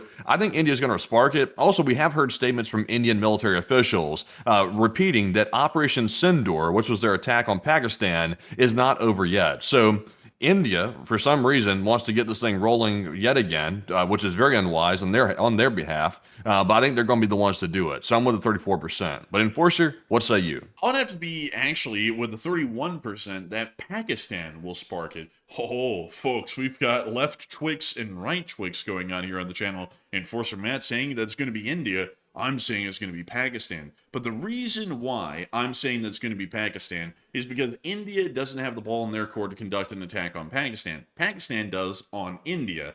India has shut off most dams and waterway access into Pakistan through the Indus River from the reservoirs they have inside of Jammu and Kashmir, meaning that the Indians are going to force Pakistan's hand to attack them to try and reopen the dams. This is something that we've been talking about, especially myself, for months on the channel, because India doesn't have to go out of their way to attack Pakistan to start the next war because of their own actions. They just have to force Pakistan, due to the threat of drought or any sort of a larger calamity dealing with the lack of water, to attack India, and then that will allow them to start the war even without them firing the first shot. So generally, I would say that the Pakistanis are most likely going to be the ones starting it, because Pakistan is the one that needs water, not India. And India can leave the situation alone and just watch the Pakistanis die from afar. In reality, if we were to talk about the current situation supply-wise, at least as far as the water is going, Pakistan can't do that. If Pakistan does not get the water flowing again, they are going to continue to deal with droughts and complete lacks of water throughout a large part of their country, which around 360 million people in Pakistan are counting on for the water to flow. If the water does not flow, those people will start to die, and so Pakistan has to restart this war, while India can generally just sit back and wait for them to start it at this point, because it is generally inevitable. So I would have to be with the 31% for that matter. I believe that Pakistan is going to be the one that has to start it by necessity. Anyways, moving on from that, and on out of the Indian subcontinent and back into our news inside of Europe, we were able to hear, moving on from Kyiv and the unfortunate news there, we also were able to hear of developing situations, at least in tank development, in the location unknowns. Many of y'all know that tanks at one point looked like this. Let me show y'all one. This is what tanks used to look like back in 2022. And these tanks were, they were okay. But we all knew that they could be better. We knew that they had to evolve and that they would improve. And a lot of people were thinking, oh, of course, improvements. They're going to turn into something like the PL-01, which is this really cool little experimental tank that actually was from 2013. And there are so many good pictures of this thing. It looked so cool. It's the coolest thing that ever came out. But beyond that, everyone said, right there, man. I'll tell you what, I was just going to say, I got to admire this right here. You know what this is, right? This is that tank out of GTA that they released recently. Oh You don't play GTA, so you don't know, but this thing right here is a menace. It's just a pure menace right here. I tell you, it looks cool, though. I like the design. It is really cool. But everyone thought that the tank would evolve in this way. And everyone was like, oh, the future is going to be so bright. It's going to be so neat. Look at these technological feats of engineering. It's incredible. The future is promising.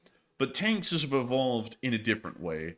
It is the 41st millennium, and humanity knows only war. And the tank has evolved to look like this. Oh my dear. God. This is an abomination here. Honestly, this is tough. Like, you can't even tell it's a tank. That's the crazy part. I gotta tell you, this thing, it looks like a Mad Max vehicle, no joke at this point. Honestly, like, it looks like a shit pile. It looks like a garbage scow. That's it. Hey, laddie. Would you mind rephrasing that, laddie? Man, honestly, I don't even know what tank this is, even, folks. Like, I would love to tell you what's actually underneath that. I don't even know. I don't even think the Russians know. Like, they just saw it on the road and took a picture of it, and were like, my God, what have we become? And honestly, I'm asking that too. What have they become? This thing is terrible looking. But that's what the Russians are working with now. So, like, someone said it. I gotta pull this up. Let's see. Oh my God, I gotta go find this. Hold up, I gotta go get this. So, if you don't know, Matthew, there's this fictional setting out there in the world called Warhammer 40K, which is based in the 41st millennium of humanity, which involves a myriad of different species, and generally it's the worst timeline to live in. That's what most people summarize it as. But in this timeline, there's this group of, this species of, like, aliens called the Orcs. And someone brought it up, and I'm not going to lie, Matthew, Russian tanks pretty much are looking a lot like Orc technology. It looks like this. No joke. Almost. Honestly, it does look like that. Honestly, I think at some point, I think it's going a little bit overboard. Like, go back to that picture of that Russian tank real quick. Let's see that one more time. That man, I tell you what, like I'm trying to even figure out what I'm looking at really here, because I really can't tell. It looks like chains hanging down the front with like bottles attached to it. They've got a bunch of like sharpened rebar like welded onto the side of it. You got to admire like the amount of effort it took to build this piece of crap. Like it looks like crap, but it took a lot of effort, because could you imagine welding every single one of those pieces of metal on there? That must have took ages. Honestly, I bet you it did. All for it to get blown up probably within about 5 minutes of being on the front line, really. That's like the craziest part about it. These things never survive no matter how well they try and protect them. There's always something that will get them. So honestly insane, but no joke, folks. It looks like a orc tank from like 40K. It's crazy to say that because this is supposed to be outlandish and ridiculous looking, and now this is looking like real life almost with what the Russians are coming up with these days. And also, how do you even bail out? I just saw Mr. Wires bring that up in the chat. How in the world do you bail out of a tank like this? There's no way to get out of it quickly. You just boil in there.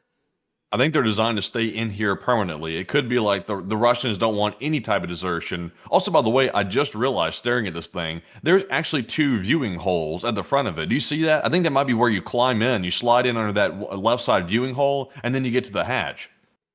Maybe? I mean, possibly, but how in the world do you even get in there? You gotta get chewed up by that barb first. You gotta like, you gotta be tough enough to get through the barb to get in the tank. Dude, you turn into Swiss cheese by the time you get into that chopper's compartment, man. It's terrible. But moving on into our next bit of location unknown news, we also were able to see the attack of the drones. That's right, folks. Ukraine is still evolving the ground drones. So take a look at their newest creations. These are 50 cal carrying autonomous gun carriers.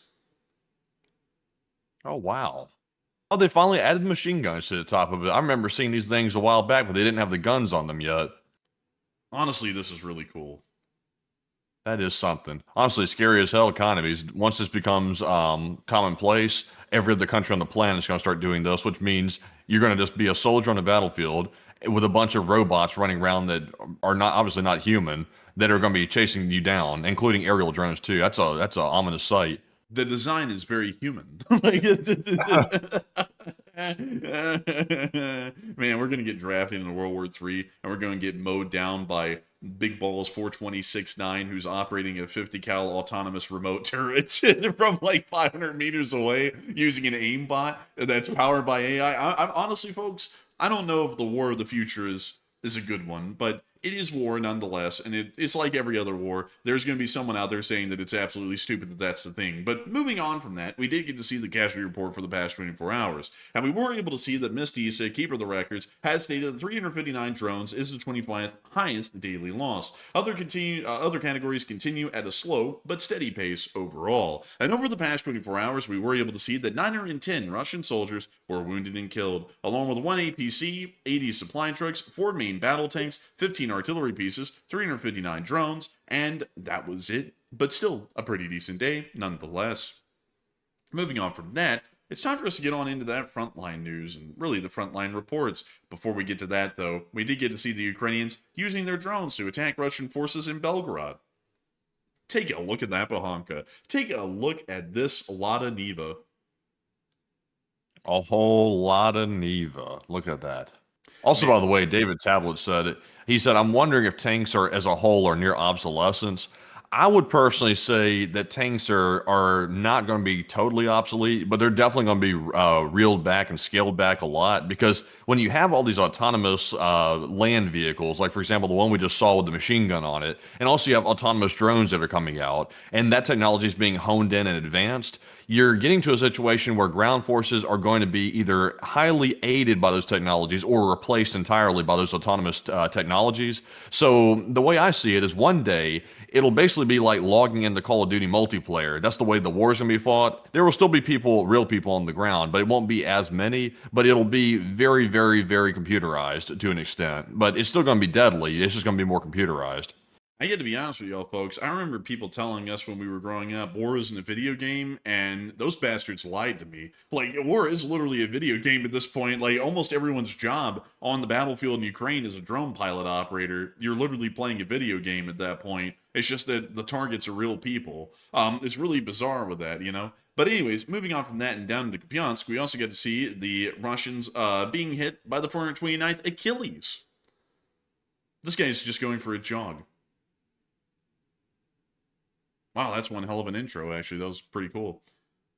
Oh, and that guy with the radio, the Baofeng got it. This guy with a PKP got it. This guy with an RPG got it. Unfortunate. This guy with an AK, he got it as well. This guy with a backpack, he got it. This guy with a cape, he got it as well. Why are they nicknaming these people? Like, this guy's called Sports. This guy here's called Aggressive. This guy is disrespectful. Like, what the hell, bro? He just dissed on him and then got him. Bro, he said he's disrespectful. Get him, Laramie. And he blasted him. It's like, what the hell? But moving on down into the area of Bilorivka in Dniprova, we also got to see the 15th Artillery taking out a Buke. And take a look at this. There's the Buke. This is a Buke M3, by the way. This isn't the Buke M2s. This is a more modern and advanced one that also costs more money and is a little bit more capable. But it doesn't matter. The Ukrainians are about to obliterate it. And here it goes. Oh, and they hit right onto the missile cells. I wonder what will happen as a result of that.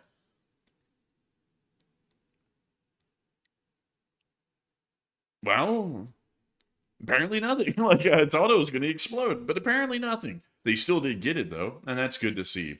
Meanwhile, in the Severus front, we also get to see a frontline attack being repelled by the 54th Mechanized Brigade. And they don't play no games. Oh, actually, sorry, folks, this is a duplicate. I just saw the dirt bikes, and I was like, oh my goodness, we've seen that before. We're going to be removing that one from the map. The Russians did attack a wind turbine today in Kramatorsk, which honestly looks fairly apocalyptic, honestly. It really does, honestly. It's wild. So, do we get a rebate from the energy company for this one? No. Damn, you said that like as forceful as you could. It's like, bro, I was like, do we get a rebate? No. I was like, dang, You know how the building bro. department is, man. The building department doesn't play. You know, be careful about the building department, you know? Man, honestly, man, you're right. That you are right about. Moving on from that, though, and down into the Konstantinivka front, or generally towards the Torrents direction, we also get to see the Ukrainians laying down some artillery fire on the Russians here. We see them getting the Mista B ready to fire. I tell you what, the Ukrainians are laying down that pipe.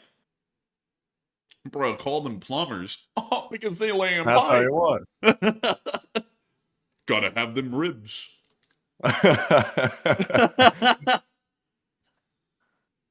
Oh, and that was a dead. The Fallout guy was right there. Look at that. Bro, the cease and desist attorneys are popping up all over the place. Hey, look at that. Yeah, I see him now. I didn't see him the first time there he was. Oh, you silly little goose. And then they got the top of that building. You know, it's a little bit strange to put the Fallout guy though, because there are no nukes that have been used in this war. So I would not like for that guy to show up, because when he shows up, that usually means nukes. You know, honestly, you're kind of right. You are right, as a matter of fact. You're very right on that. That is something that I haven't thought about. But I wouldn't like to see the Fallout guy myself. But moving on from that and on past the Pokrovsk front, considering that we covered that earlier at the beginning of the show, we're now going to be moving on towards the area of the Novopavlivka front, where we were able to see the Russians being repelled by the 42nd Mechanized Brigade. Oh, and they got that one really good. And here comes another.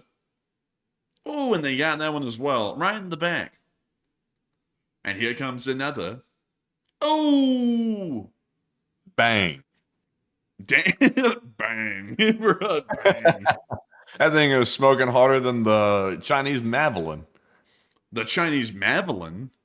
Yeah, that's what I'm calling it now. You know, all the off-brand stuff, you just have to change one letter, and you've got the off-brand like name. Man, it's always funny though to change like the V's or something like that to P, like Japelin or something like that, or a Japelin. But anyways, we also get to see the Russians being repelled here while we were able to hear the command talking in the audio. But there's the 33rd Brigade's drone footage here showing a Russian attack trying to come down the road. That's a bad idea.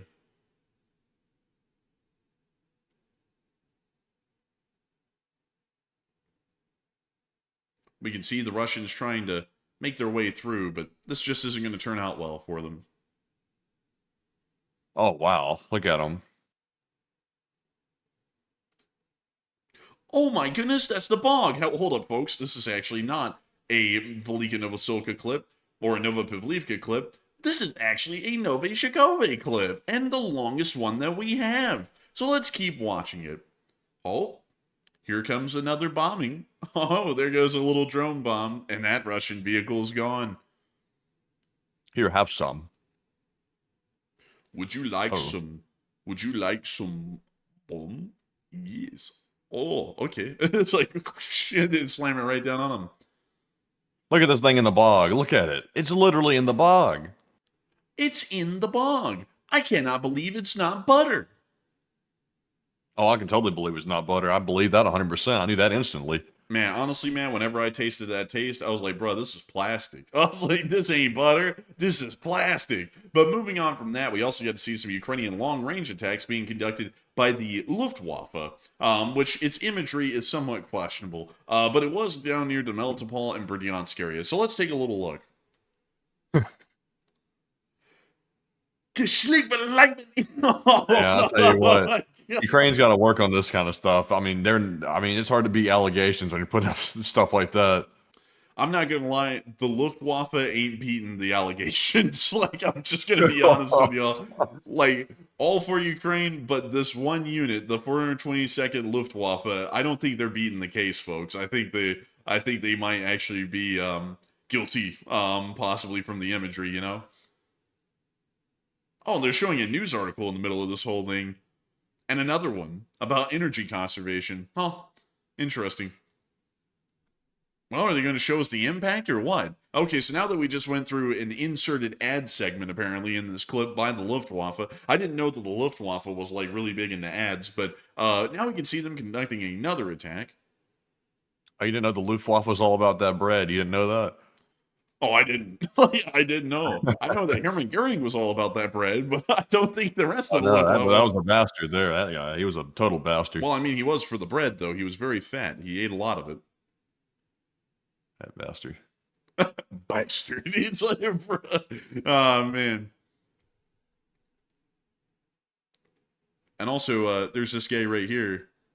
Honestly, I'm not gonna lie, man. That guy looks just like the guy who was at the store the other day. You know, the guy, fix your shit, whatever. He literally looks just like him. No joke. Like, I'm not even kidding, folks. That's literally a spitting image of that guy. Yeah, he really does look like that guy. He looks like that guy, pal. You're that guy, pal. Trust me. You're that guy. But anyways, moving on from that and out of the Luftwaffe, we're going to be moving on into the rest of the news. What? I don't know. It says that text font was killing me. Like they had to throw in like a last minute like blitz of the text font. No pun intended. It's like, but geez, man, they got to work on that. I mean, the logo, the imagery, they got to like fix that because that's playing right into Russian propaganda. Yeah, I would agree. And also, I saw someone saying, well, the Luftwaffe is still the modern German Air Force. Yeah, but the imagery that unit is using isn't of the modern German Air Force. Let me go pull up the Luftwaffe, or the Luftwaffe for y'all really quickly. Modern. This is the modern imagery of the Luftwaffe. And now let me go and compare that for y'all of the old Luftwaffe. So that y'all can see the difference for some people who are trying to say, oh, well, it doesn't really look like that. I'll have to say, folks, the imagery on this one is very questionable. Because let me go and see if I can get something for y'all here from the symbology of the old Luftwaffe to make sure that we make this connection. Also, don't show any of those old symbols from the old, like, old German times. Don't do that. Let's not look favorably. I'm actually going to find a censored one, that we can show. And actually, I think people know what you're talking about. YouTube doesn't, well, Google doesn't like showing the censored ones. They're only showing the uncensored ones. But the thing that's a little bit questionable, I'll just explain it to y'all. I'll verbalize it for y'all so that way, you know, I can kind of make this a little bit clear why we're kind of going in on the emblems here. That eagle is not used by the modern Luftwaffe. If y'all know about that eagle, generally, that eagle in normal symbology would have a swastika below it because it was used by the Luftwaffe of that era. And also that red ribbon in the background is also indicative of an Iron Cross, which, if I understand correctly, the Iron Cross as a modern award in Germany looks fairly different or isn't even issued. And let me go and make sure to check that. And let's see. The Iron Cross. Let's see. Iron Cross. Let me go look at the award here really quickly because I want to make sure that we're saying that correctly. And it actually does appear, folks, the Iron Cross is gone as a medal in the German military. So, generally, you know, that's like that ribbon there. That's not really something you can say is a modern day reference. That's a specific reference to a specific era. That's why we kind of went in on these logos and we're kidding on them a lot, because they're definitely not being the allegations with emblems like that, at least in that specific unit. But with that, it is time for us, folks, to move on into the next segment of this stream, where we get to talk to all of y'all, because that actually is the end of the news segment. We don't have any more news. News is over. School's out, and it's time for us to move in to the next part, where we get to talk to all of y'all. We don't have a speech from Zelensky today. He was apparently busy because he didn't make a video, so we don't get to show that. So Matthew, I'm sorry, we don't get a restroom break tonight. But hopefully he will make a speech tomorrow, so that way we can have one, because it does help out greatly, because we generally use it almost as like a water break and just an ability to be able to keep going. But with that in mind, we're just going to have to press forward tonight. In the meantime, a lot of people have been talking about the idea of heavy automation in war. And Matthew, what are you thinking about that? And what are people thinking about that as well? All right, so moving us right into our last question segment here, let's go ahead and start addressing the poll, and then we'll get our live chat and super chat questions right after that. So the poll says, the question, it says, do you think that war will become heavily automated in the next 20 years or so? And 20 years in today's time is a very long time. A lot could happen in 20 years. But 45% said yes, drones will replace soldiers, while 40% said it will be a 50-50 hybrid, and 12%, only 12%, said no, war will remain heavily manned. And I truly believe that we're already seeing the rapid advancement of automation in warfare. Ukraine, of all the countries in the world that could have led that innovation, is the one doing it, which is wild to see that. I'm not knocking Ukraine, by the way, but to think that Ukraine, of all countries in the world, is leading that is really wild to see, because you'd have thought the US or China would have led that, but it turns out that Ukraine's actually wasn't leading it. So totally unexpected on my part. Also, Ukraine's also leading the way in land-operated drones too. Like, for example, these automated stretchers, which take soldiers off the front lines. Also, these automated replenishment vehicles that take more ammo to those frontline soldiers. And now we're seeing they're arming these land robots with actual machine guns, and they can be operated remotely by an operator in a safe bunker. So they're really like developing things at a really fast pace, and it's at a necessity, obviously, they have to win the war, but it looks like other countries are also picking that up. So in my opinion, in 20 years, I think drones will largely replace soldiers. We're already seeing in this war that aerial drones are accounting for about 70% of Russian deaths on the front lines, which is wild. That statistic is crazy on its face, that 70% of the deaths are by aerial drones. These cheap drones that you see flying around, that's what's causing it. It's not actual on-the-ground peer-to-peer fighting, it's the drones doing it. So I'm going to say in 20 years, we'll see a huge replacement of soldiers with drones. There will still need to be soldiers on the ground to operate it, but it won't be as much peer-to-peer fighting as we've seen before. But Enforcer, what say you? I would have to agree with the 40% as well, and I would generally agree with Enforcer Matt on that very topic. And so with that, folks, it is time for us to move on into the questions at large. And so, Matthew, what do we got? All right, so jumping in to our first super chat question here of the last segment, this one is going to go to Catherine F., who put in a $50 donation. And thank you very much, Catherine, for that $50 support. And she said, driving carefully and stop for Costco's chicken on me. Hey, and thank you so much for the massive support and helping this channel to keep on running. And we will make sure to drive carefully and have a Costco chicken on you. That's actually going to get us quite a many Costco chickens, Catherine F. And I got to thank you incredibly for that, because a $50 super chat would get us 10 Costco chickens at $5 a piece. Now that is a loss leader if I've ever seen one, but I get it. It's a loss leader. Because it is. Oh, that is so funny. But beyond that, a huge thanks to you so much for the support, Catherine F. And helping this channel to keep on running. Because if it wasn't for folks like you, we wouldn't be able to make this channel possible, and we wouldn't be able to keep this thing rolling. And so, with that, a humongous thanks to you so much once again. I hope that has addressed it incredibly well. And folks, I gotta be honest with y'all, this road trip, it's going to be an interesting one. It's going to be about 30 to 33 hours. For our European viewers, this is the distance that we're driving is the very same distance that y'all would have to take to drive all the way from Madrid in Spain to Warsaw in Poland. That's the distance of driving that we were about to do. Almost in the exact same sort of a parallel as well, not really an exact same parallel, but kind of similar to a degree, as you would see inside of Europe. It's pretty much like a crescent-shaped route from Madrid to Warsaw, and in the United States, to get from Birmingham to Salt Lake, it's pretty much also a crescent-shaped route as well through the United States. So pretty much just the same route, but flipped on its axis, at least here in the United States. So it's going to be a really, really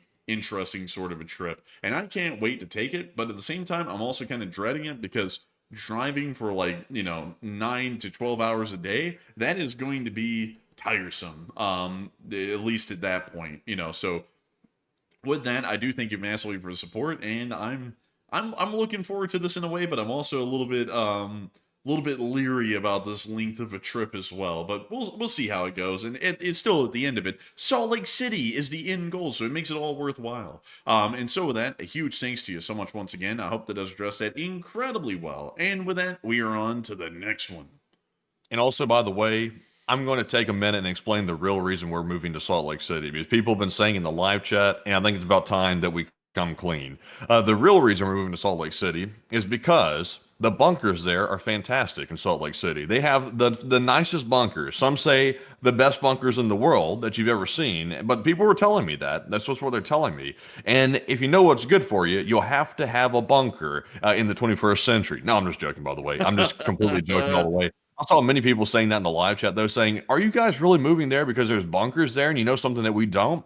No, we don't know that. If something like that is happening and maybe we heard about it through the grapevine, we wouldn't know if it was real until something actually happened. So we'd be in the same boat as everybody else. We would obviously hear rumors in the background as we have access to sources, but we would have no way to confirm if it's true or not. So that's the case. Now, it is true. There are bunkers out in that area of the country that you can rent and go to, but that is above our pay grade. We are not well off enough to go to a bunker. And also, if something came down to Americans needing bunkers, I would say we're in bigger trouble than simply trying to, eat rice and beans to survive at that point. We're in big trouble. So, me personally, I'm not of the bunker mindset. I'm not of that mindset at all. If something happens to the United States and people are affected by it, I would rather just face the consequences than go hide in the bunker, because what happens when you come out of the bunker? This is what the people that are bunker, let's use Putin's phrase, bunker boys, they think like this. Let's go down and hide in a bunker and let a nuclear hellfire take place above. And then after it's all over, we'll just come out and we'll be fine. It's but you're coming out to what? You're coming out to destruction. The whole country's destroyed at that point. So what are you so avidly trying to survive for? To come out to what? A destruction of an entire nation? It's I'm personally not going to spend money to come out to that. It's I would rather just face the consequences on the surface. Me personally, that's just my mindset. Honestly, folks, I'm a mole man. I live for the subterranean. I'm just kidding, by the way, folks. I don't really like the idea of being in a bunker or a cave or anything for that matter. And also, I think caving is a really weird hobby. Putting yourself in a situation like that. I don't really understand the thrill. But beyond that, I would have to say this is the real reason why we're going out there. I'm going to give you all the real one. It is because it's just a little bit nicer. That's it. That's literally the whole reason. That is an actual real reason. I think about the troll. No, I was being serious. It is just a little bit nicer. So that's the reason why we're going out there. Hopefully that will end up being the case when we get out there and stay there for a while. And that actually is an accurate assessment. Because it would be a damn shame, folks, to take a road trip of that length across the whole country to make it somewhere, and then it ends up being just kind of okay. I don't think that's going to be the case. And if it is the case, we are going to have to reassess what we were thinking about Salt Lake City and all of that in between. So we will see. But beyond that, folks, I hope that does address that somewhat well, at least the best I can, in my opinion. But we do have to show off some of the cool places around Salt Lake City, like Immigration Canyon. Take a look at this. It's the canyon of immigration. And of who, you say? Of the Mormons. Because when they got in the shootout with the state of Missouri, which Missouri is still technically at war with the state of, well, with the Mormons, the Mormons moved up and packed up shop from Missouri and went all the way out to Salt Lake City, Utah. And the place that they said that they're going to settle once and for all here was in Immigration Canyon. When their leader, I believe at the time, who was Sam Eli, looked out and he said, wow, this is it. Because he saw the Salt Lake from the valley. So he was like, wow, this is it. This is where we're going to stay. And so then they set up shop in Salt Lake City, and the rest is history. So a little bit of an interesting sort of effect there. And also, let's look at that campsite, the last campsite monument. What does it say? Let's see. This monument was erected and marks the last campsite of the first company of Mormon pioneers under leadership of Brigham Young, actually, before entering the Salt Lake Valley. So, is there a view of the Salt Lake from here? Also, that is like a really, like, there is a grader next to this memorial. You know why they have a grader there next to it? Why? Because they're trying to make sure when you're reading this monument, they're trying to make sure you stay level-headed.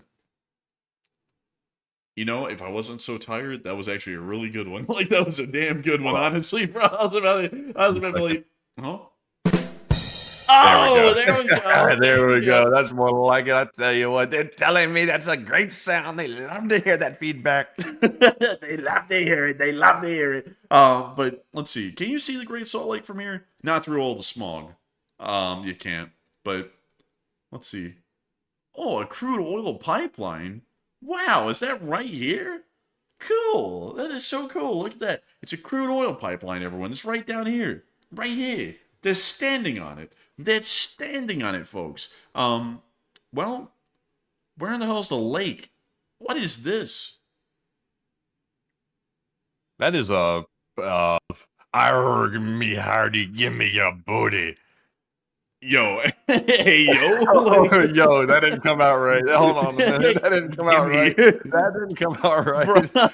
Hold on a minute. Hold on. Pause. You know, how they try to get bounty. You know what I'm talking about. I'm making it worse. I'm making it worse. Give me your Y'all know what I'm talking about, right? Like everybody knows what I'm talking about. Like stuff. They try to steal stuff. They get a little bit of gold and stuff like that. You know what I'm talking about. I know what you're talking about, but the way they came out, that did not sound like that. Man, back in the day, folks, when Matthew sailed the high seas, they called him Booty Beard, and he was a force to be reckoned with. He'd hop on that boat. Bro, he'd hop on that boat and go, give me your booty.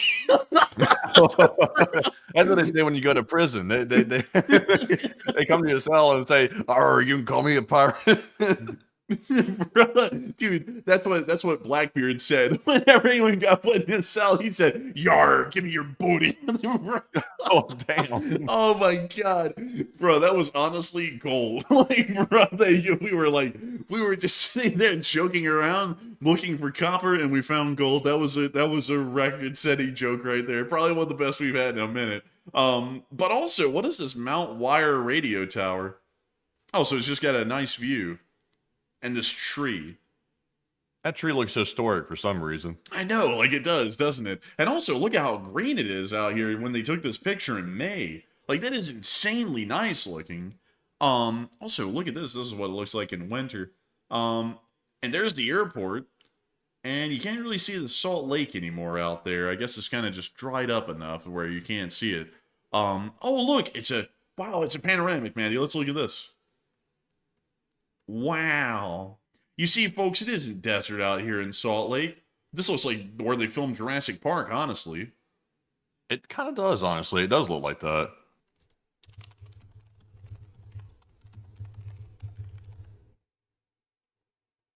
Oh, in Hawaii. Okay, so it was in Hawaii. It wasn't in... Oh. Man, that's wow. Wow. You turned into that pufferfish man that was eating that carrot and went, oh. And he said, whoa. I was like, it's that pufferfish. But let's see. Man, Also, honestly, by the way, I see everybody mentioning this multiple stuff. People are saying, "Oh, the volcano, oh, the earthquakes, oh, the Salt Lake's drying up."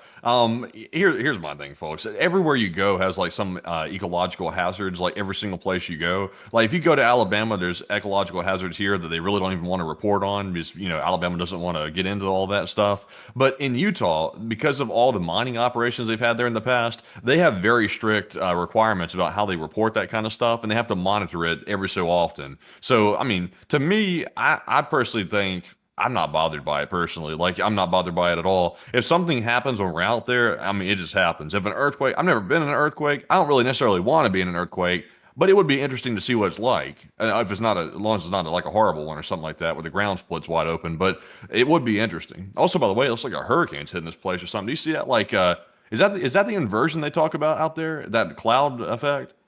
oh yeah, I think it is actually.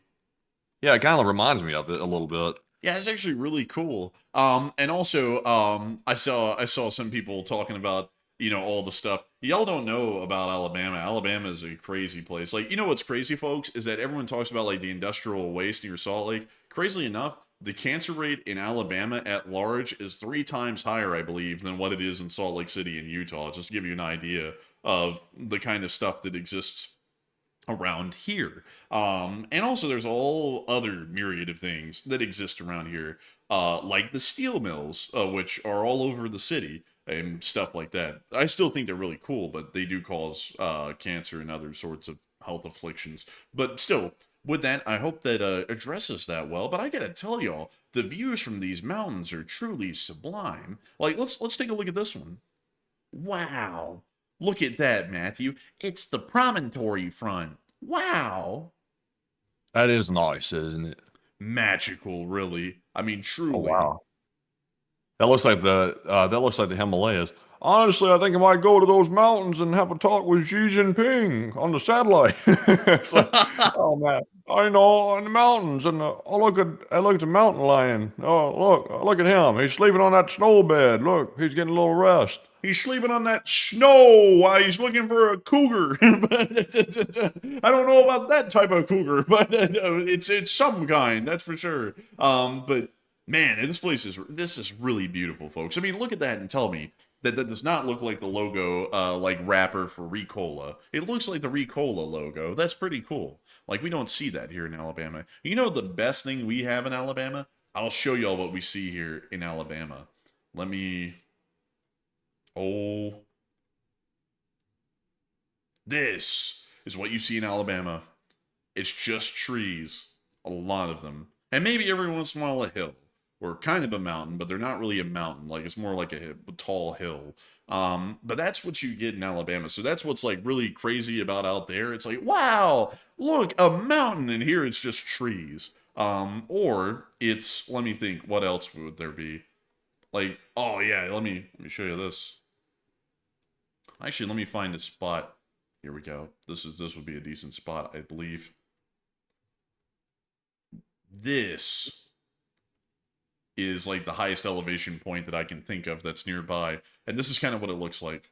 So it's not like it's like it's just not breathtaking. It's not breathtaking. Yeah. That's all. Honestly, like I gotta tell you, folks, I'm not ashamed to admit this whatsoever, but due to the nature of our work, we are at our desks a lot, and we're doing a lot of research, a lot of talking to sources, a lot of looking, a lot of gathering OSINT and things like that.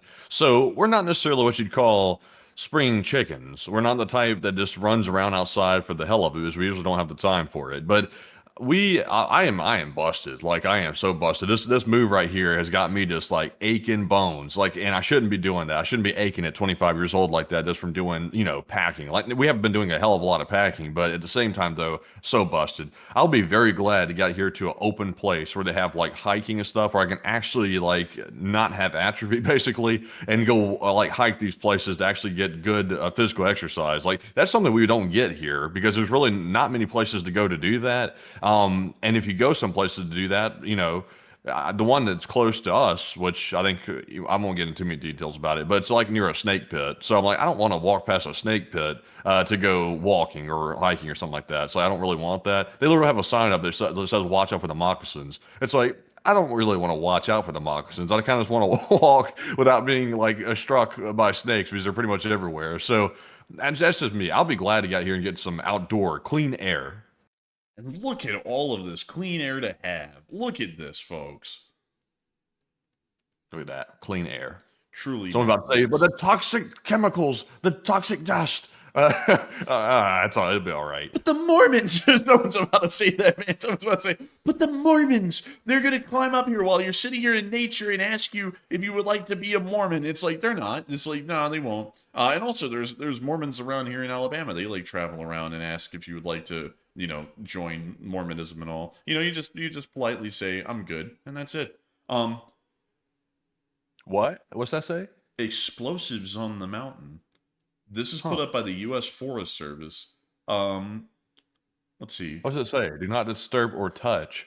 Mark the location 10 feet away with a bright cloth. Immediately report the location. Now, this was an obstacle I was not expecting. An avail launcher rocket, which looks like an 81 millimeter mortar, like that's painted in red. Well, no, those are basically mortars. That's what they use to cause avalanches to prevent them from like burying people and stuff. They'll like intentionally cause an avalanche to get rid of it, to get rid of snow buildup, and so that way it doesn't kill anybody later. Oh my god, just a straight up unexploded warhead. That is like a 105 millimeter round that's just been rusting up there in the mountains. Bro, like, honestly, dude, if I came up on a 105 millimeter artillery shell in the middle of a mountain somewhere, I'm probably going to never go hiking again. Especially if it's that corroded. I mean, that thing is really looking bad. And then... Oh, that'd be from... I guess artillery, training, I suppose, that happened at some point in some other period of history.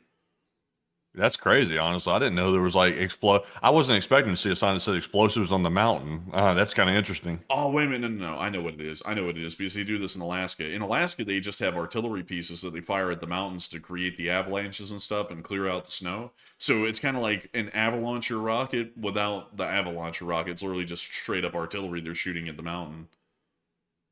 That's kind of wild, honestly. Like, I guess, I don't know. Like, if it came between having to, like, watch out for the moccasins or watch out for the avalancher rockets that might be laying around, I think I might rather just, like, deal with the avalancher rockets if it were me. Damn, they really got an artillery cannon for those. Yeah, they really do. They just... Man, they are waging war on that mountain.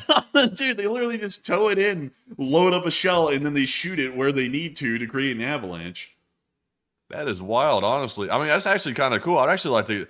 That would be a cool video to make, like in our whenever we get free time, which we're not going to have any more free time out there than we do here. But that would be interesting to film a video of them doing this, like film a video about how they clear the avalanches. That would be a cool side channel video. That would be pretty cool, actually. That would be really neat. Honestly, man, there is like a load of documentation on this, and also they're like World War II era cannons that I guess are well kept. That is wild, though. This looks like... I don't know what nation this is, unfortunately. The camouflage looks Canadian to me, so that's pretty neat. But anyways, yeah, that might be the reason why for the unexploded artillery shells. Either old artillery training happened in that area, and that's where they're being found, or it's to clear the avalanches, and one of them's dead, and it doesn't go off. But still very interesting, and adds adventure to your hike. If that's the kind of adventure you're looking for. Also, what is the Wasatch Mine? Oh, it's this mine right here that they closed off.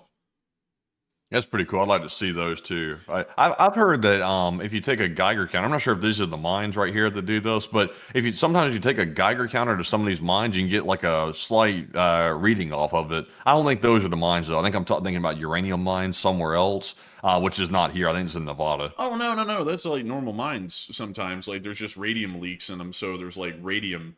Well, it's not radium. It's that gas. It sounds argon. Like, yeah, argon, I believe it is. It's just an argon leak or something like that further down the mine. It's just venting out slowly, and that gives a radiation signature, I believe, if I remember correctly. Interesting. Yeah, I'd be curious to do that too. I watch a fellow that's actually out there on YouTube that does that kind of stuff, which is kind of neat. Let's see. What about this mine? Oh, dude, it's a moose. Oh, wow, that's dangerous. Like, you come across that, that's actually pretty dangerous there. It's like almost more dangerous than a bear, actually. Honestly, man, this person is like dangerously close to that moose. Like, I would be running away. Oh, and it's got kids. Oh Also, my god. correction, by the way, it's not argon, it's radon gas, by the way. Big correction. Oh yeah, it is. It is. I think did I say radon the first time? I don't recall. I think you said something else. Now I said argon, but it's actually radon. I think I said radium, but yeah, that's what I was looking for. That's really close to radium, at least in how it sounds, is radon. But wow, look at this place. And then they took a picture of that moose again, and then they took a picture of that cricket. That's a cricket. Or a Wait, grasshopper. are the snakes bad out here? Because I'm seeing like two people say the rattlesnakes or something out here. What is the snake population like up here in this Wasatch Front? Like, what is that? That's a good question. Are there? That's the bane of our existence. Whenever you go in the woods here in Alabama, you got to watch out for snakes. I've kicked snakes. I've had to take a few out because I'm not going to get killed by a snake, so I had to take it out. But let's I'm see just here. gonna type in snakes. Are there a lot of snakes near Salt Lake City? Yes, there are snakes near Salt Lake City. What type is it though? Um, The Great Basin rattlesnake. It sounds like a bastard. Bruh, the Great Basin rattlesnake. But beyond that, it's garter snakes, rattlesnakes, at least 5 different species of them, and then other types. Oh, we've got racers. We have racers around here. We have king snakes, bull snake, Water garter moccasins. snakes. Garter snakes are harmless. I think rattlesnakes is the one you got to worry about. They don't have like copperhead. I don't see copperheads on this list anywhere. That's a common one around here. That's the main snake I've encountered my entire life is copperheads. They've always been trying to get me for ages. But yeah, they're really just rattlesnakes. It seems like. Then there's copperheads, water moccasins, the ones that are black, red, and yellow. I forgot the name of that one. The coral snake, I think it is. There's like millions of them that'll kill you here in the South. So rattlesnakes are not too bad of a deal because we've dealt with rattlesnakes here in Alabama here and there. Not a lot though. Copperheads are the more common one here, and that one's more scary because the rattlesnake will warn you that you're getting close with the rattling. The copperhead has no warning. You just step on it and then it bites you, or you have to really be looking out very carefully. And I mean, like just to tell you all this, we are not really like adventurous people even here in Alabama normally, but when we lived in the country before we moved to Birmingham, we would be on our at our parents' house, when we were growing up, and almost every other day there was a larger snake, at least several years old, maybe 3 to 5 years old, that would be crawling around out there that our mom would freak out about, and we would have to go out there and kill it because it was usually always venomous. It was always a copperhead or a rattlesnake or a water moccasin or something crazy like that. So we didn't want it around the property because we didn't want them biting our dogs. We didn't want them biting us. So we'd always go out there and kill them. So Yeah, like, we've had our dogs get bitten. I think our German shepherds got bitten by snakes, our huskies venomous ones got bit. too. The huskies got bitten by the Our rattlesnake. corgis got bit. Yeah, the corgi got bit up here actually by a snake. They've all survived, by the way. Like most of these snake bites are survivable for dogs and humans. But the problem is though, and I've actually kicked a copperhead, not on purpose, obviously, but I was running across our lawn, and it was obviously in the backwoods of Wetumpka, outside of Montgomery, so really backwoodsy. Kicked a copperhead. Thankfully, it didn't strike. But if you get bitten by one of those things, it is going to be a pain in the ass. You got to go get anti-venom to get rid of the problem, and also you're going to have problems at the bite site for probably ages, and it creates a whole problem.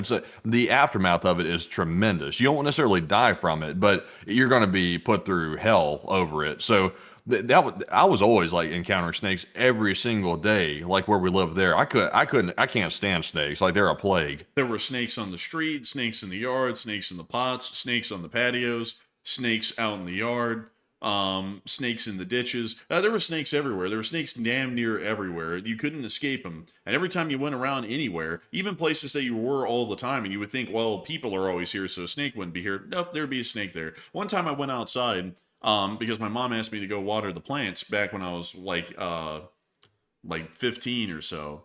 And I went out there to go water the plants, and I started watering. And I don't know if you remember this one, Matthew. This is where we had to beat it with the pole, if you remember. It was the one that was in the pot. I was spraying water into the pot to water this plant, and the snake literally pops its head up like a king cobra. It was a copperhead, and just stares at me while I'm pouring water in this thing. So I flung down the hose and went running, and I was like, oh my god, there's a freaking full, like, grown copperhead in this pot with a plant in it. So then we got out a pole, and we, like, poked it enough that it eventually hopped out of the pot. And then we just resorted to beating the thing until it eventually died, because for some reason, we didn't have like an axe or a shovel or something around to deal with it. So then we had to like hit it with a pole. But anyways, snakes are freaking unreal. Like, at least here in Alabama, it's an insane nuisance. They are literally everywhere. The rattlesnakes are the worst, though. Like, the rattlesnakes are aggressive as hell. And also, you can tell a rattlesnake, obviously, as a rattle, that's a huge giveaway, but they're usually a much fatter snake, like a thicker snake. And they're also a little bit on the shorter side. So you'll know if it's like a rat snake. Rat snakes are usually huge. Like, they're very long snake, the rat snakes are. And they're also non-venomous. But you still don't want to get bitten by it, but non-venomous. But the rattlesnakes, though, you can tell those. Like, if you're familiar with snakes, you can spot a rattlesnake from a pretty good distance. If you see it on a road, you know it's a rattlesnake, and it's usually a larger snake. Those things are terrible. And also, it's actually pretty difficult to eliminate a rattlesnake. Those things are kind of hard to take out, too, because I've seen them get hit by cars and they survive. Well, these rattlesnakes, these are some thick snakes right here, and they've got some durability on them. Remember that rat snake when we first moved out into the country? Yeah, you remember the one I'm talking about, Matthew, where that guy who was working on like the construction crew for the house, he went and grabbed that snake out of the field off to the side of the house, and he came up with it, and it was like a freaking anaconda with how big the thing was. It was like maybe 7 feet long. Literally, folks, it was the biggest snake I've ever seen in my life. I never seen one like it again. And I'm trying to see if I can find one that's even close to that size. But it was huge. I was honestly, like, I was a little kid, and I was terrified when I saw this thing. It was unbelievably huge. And I know it was huge because the guy was holding, like, the neck with one hand, and then further on up, he was holding the body elevated over his head with his other arm, and there was at least 3.5 feet between both arms, and then that he was just holding the mid-body with the arm that wasn't holding the neck. And then the rest of the body was tapered over his back. And I was like, oh my god, this is unreal. I was like, this is crazy. You would see this in a movie and nowhere else. And the snake was real. I mean, it was a real living snake. So I don't These suckers will get in your house too. Like they'll not necessarily your house, but they'll get into your garages and stuff like that. So if you have a garage with like a side like storage room or something on it, these things are notorious for going up in your storage room and getting behind shovels, getting behind stuff on the shelf, and they'll just be waiting for you. And you'll go in there to go grab something, they'll pop out and pop your arm or something like that. I can't stand dealing with snakes. I hate snakes. I know some people on here are like, surely I wouldn't take a snake out. I'm not going to lie. If a snake's venomous and it's in my place, that thing is going. Like, that thing is not staying. Not at all. I don't make any bones about that at all. I don't deal with those. So this one's probably the scariest one to deal with, though, honestly. This is the black racer, and the black racers are extremely aggressive. I don't think they're venomous, like extremely venomous, but they are wildly aggressive. What they'll do is that they'll charge you at full speed. And you would think that a snake couldn't really move too fast because it's slithering, but wait until you watch a black racer. This thing can take off at about a full sprint speed right at you and keep that pace up for a good minute. So you'll just be out there in the middle of nowhere doing something, and then you just see all of these little weeds near to you just parting as this thing is flying right towards you. It makes a noise like hell. Like, it's just like it's like flinging everything around on the ground because it's taking off so quickly. So like every time I heard that, I would just go running because I don't want some damn black racer crawling up my leg or something like that because it gets to me quick enough. These things scare the hell out of me. These things can outrun people too. I've seen how fast these things can go. These things can book it. They can keep up with a car going pretty slow. I think like 5 or 10 miles an hour. These things can keep up with it. Yeah, they can. And I saw someone say they're not really aggressive. They're only aggressive if cornered. Not the ones from where we were. I mean, they would go at you even in an open field. Yeah, they would just go at you once you were close. Like once you were kind of like close enough to them, and when I mean close enough, like maybe like 20 feet away, which you can't even see them at that point, they would go right at you immediately. They were scary as hell. I mean, there was endless stories. This was literally the bane of everyone's existence. Everyone in the family had their own story, the black racer story, where one of them ran them down somewhere. There was no way to escape these things. You would always hear them too. Like these things right here were at least they would give you a slight warning. Like if you were climbing up near a black racer snake or something like that, they would usually make this like whip cracking sound, like pow pow pow, and you'd be like, "Uh oh." You're like, that sounds like a black racer Oh snake. no. And, and you immediately would know to get the hell away because usually they would leave. Like as long as you walked away, it would slowly leave like the opposite direction. But some of them would bolt towards you, like just with no warning at all. It's like I don't know what the deal was with these, but you would know exactly what it was though, is they are loud. Oh, I hate these things, man. These things give me like PTSD looking at these. With that like pig snout face and everything, like just so many bad memories of these. This is the most distinct pattern. I can remember so many of these things. You would see them and know exactly what they were right off the bat. Not that the scale pattern is anything that's like really unique, like a coral snake, which we'll get to in a second. But if you see these things enough, you just know them off the bat. It's a copperhead, and it's a danger. Like it's a great danger. These things were everywhere, every single place that you could imagine, in the pots, on the patio, in the yard, in trees even. These things, snakes, if y'all don't know, actually can climb trees. You wouldn't believe it until you see it, but they'll actually sit up in limbs on further up the trees, and you can walk right under one and not know it. Which is even scarier about them because they're literally everywhere if you're in the woods. They can be in the trees, on the ground, on the side of the tree, under a rock, in the stream. They can be anywhere. But these things are terrible. These are the ones that we dealt with the most. And then this one, we didn't deal with it a lot, but we dealt with it a few times. The water moccasin. Oh, these are bad here. They call these cottonmouths, is what they call these things. They hang out around little lakes and streams and stuff like that. These are very venomous. These moccasins are right here. Very, very venomous. You don't want to get bitten by one of those. And they're like practically in every waterway in Alabama. Any body of water, kind of like how in Florida they say there's an alligator in every body of water. In Alabama, in every body of water, there is at least one cottonmouth or a water moccasin. Every single time. We would be on a boat at Lake Martin. If y'all are from Alabama, y'all know where Lake Martin is. And you would just look over the side of the boat, and every once in a while you'd see one of these little bastards in the middle of the lake just slithering around there in the water. And it's like, how in the hell did it even get out here? It's like, what is it eating out here this far away? Like, these things are terrifying, honestly. Especially if anyone screams, "There's a snake in the water!" It immediately is. You know it's a water moccasin, so you freak out immediately because these things have a pretty nasty bite. What is another snake that we could show them, Matthew, that we used to deal with a lot here? Rat snake. A rat snake, most common snake you run across. The rat snakes are actually decent to have around because they take out the rats and stuff, so they're decent. These things are harmless right here. Like, and also you can tell it has a docile look to it. They're usually a very long snake, so you'll tell if it's a long snake. And also, don't take this for advice, by the way. Like, don't mess with any snake is my advice. But these things right here are usually pretty docile, and also they're a calm snake, and also they're good to have around to take the rats out and stuff like that. And they usually mind their own business too.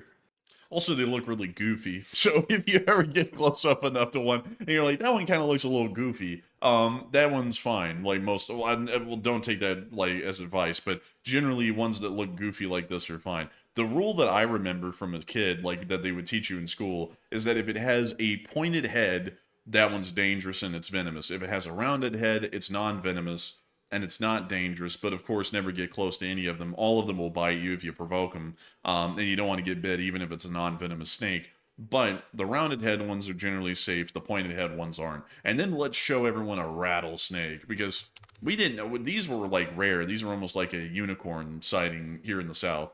But this isn't the rattlesnakes that we had here in the South. Let me see if I can find, let me just type in an Alabama I think we have the rattlesnake. diamondback rattlesnake. Yeah, I think we do, actually. Diamondback. Here's the one. Yeah, that's what we got. That's what we got. Yeah, that's the one we had. These are rare. That's literally like a unicorn sighting here in Alabama. It's, oh my God, it's a rattlesnake. I think we only saw maybe like 2 or 3 of these growing up. So they were incredibly rare. These are mean as hell. Like, these things are mean as hell. These things are aggressive. These things, like, these have got to go. Like, these are on site with these right here. These are bad. And I mean, look at the face on this thing. I mean, even its eyes, man, they have this angry squint going on all the time. This thing is just mean as hell. These are terrible, really. And I mean, just look at that. Yeah, I can't stand those things. These are like honestly like the copperhead and the rattlesnake right here. I can't stand either one of them. The rattlesnake's aggressive. They're going to let you know that they're nearby. A rattlesnake will. But the copperhead though, the copperhead is usually a quiet snake. Like they'll hang around somewhere for a minute without making any noise at all, and you'll just accidentally step on the thing and it will get you. But the rattlesnake though will start making all kinds of noise and stuff. I can't. The rattlesnake and the copperhead, I can't stand those. Those are my two worst snakes. Like, and those are the ones that you see. At least for me, I would see those a lot where we were.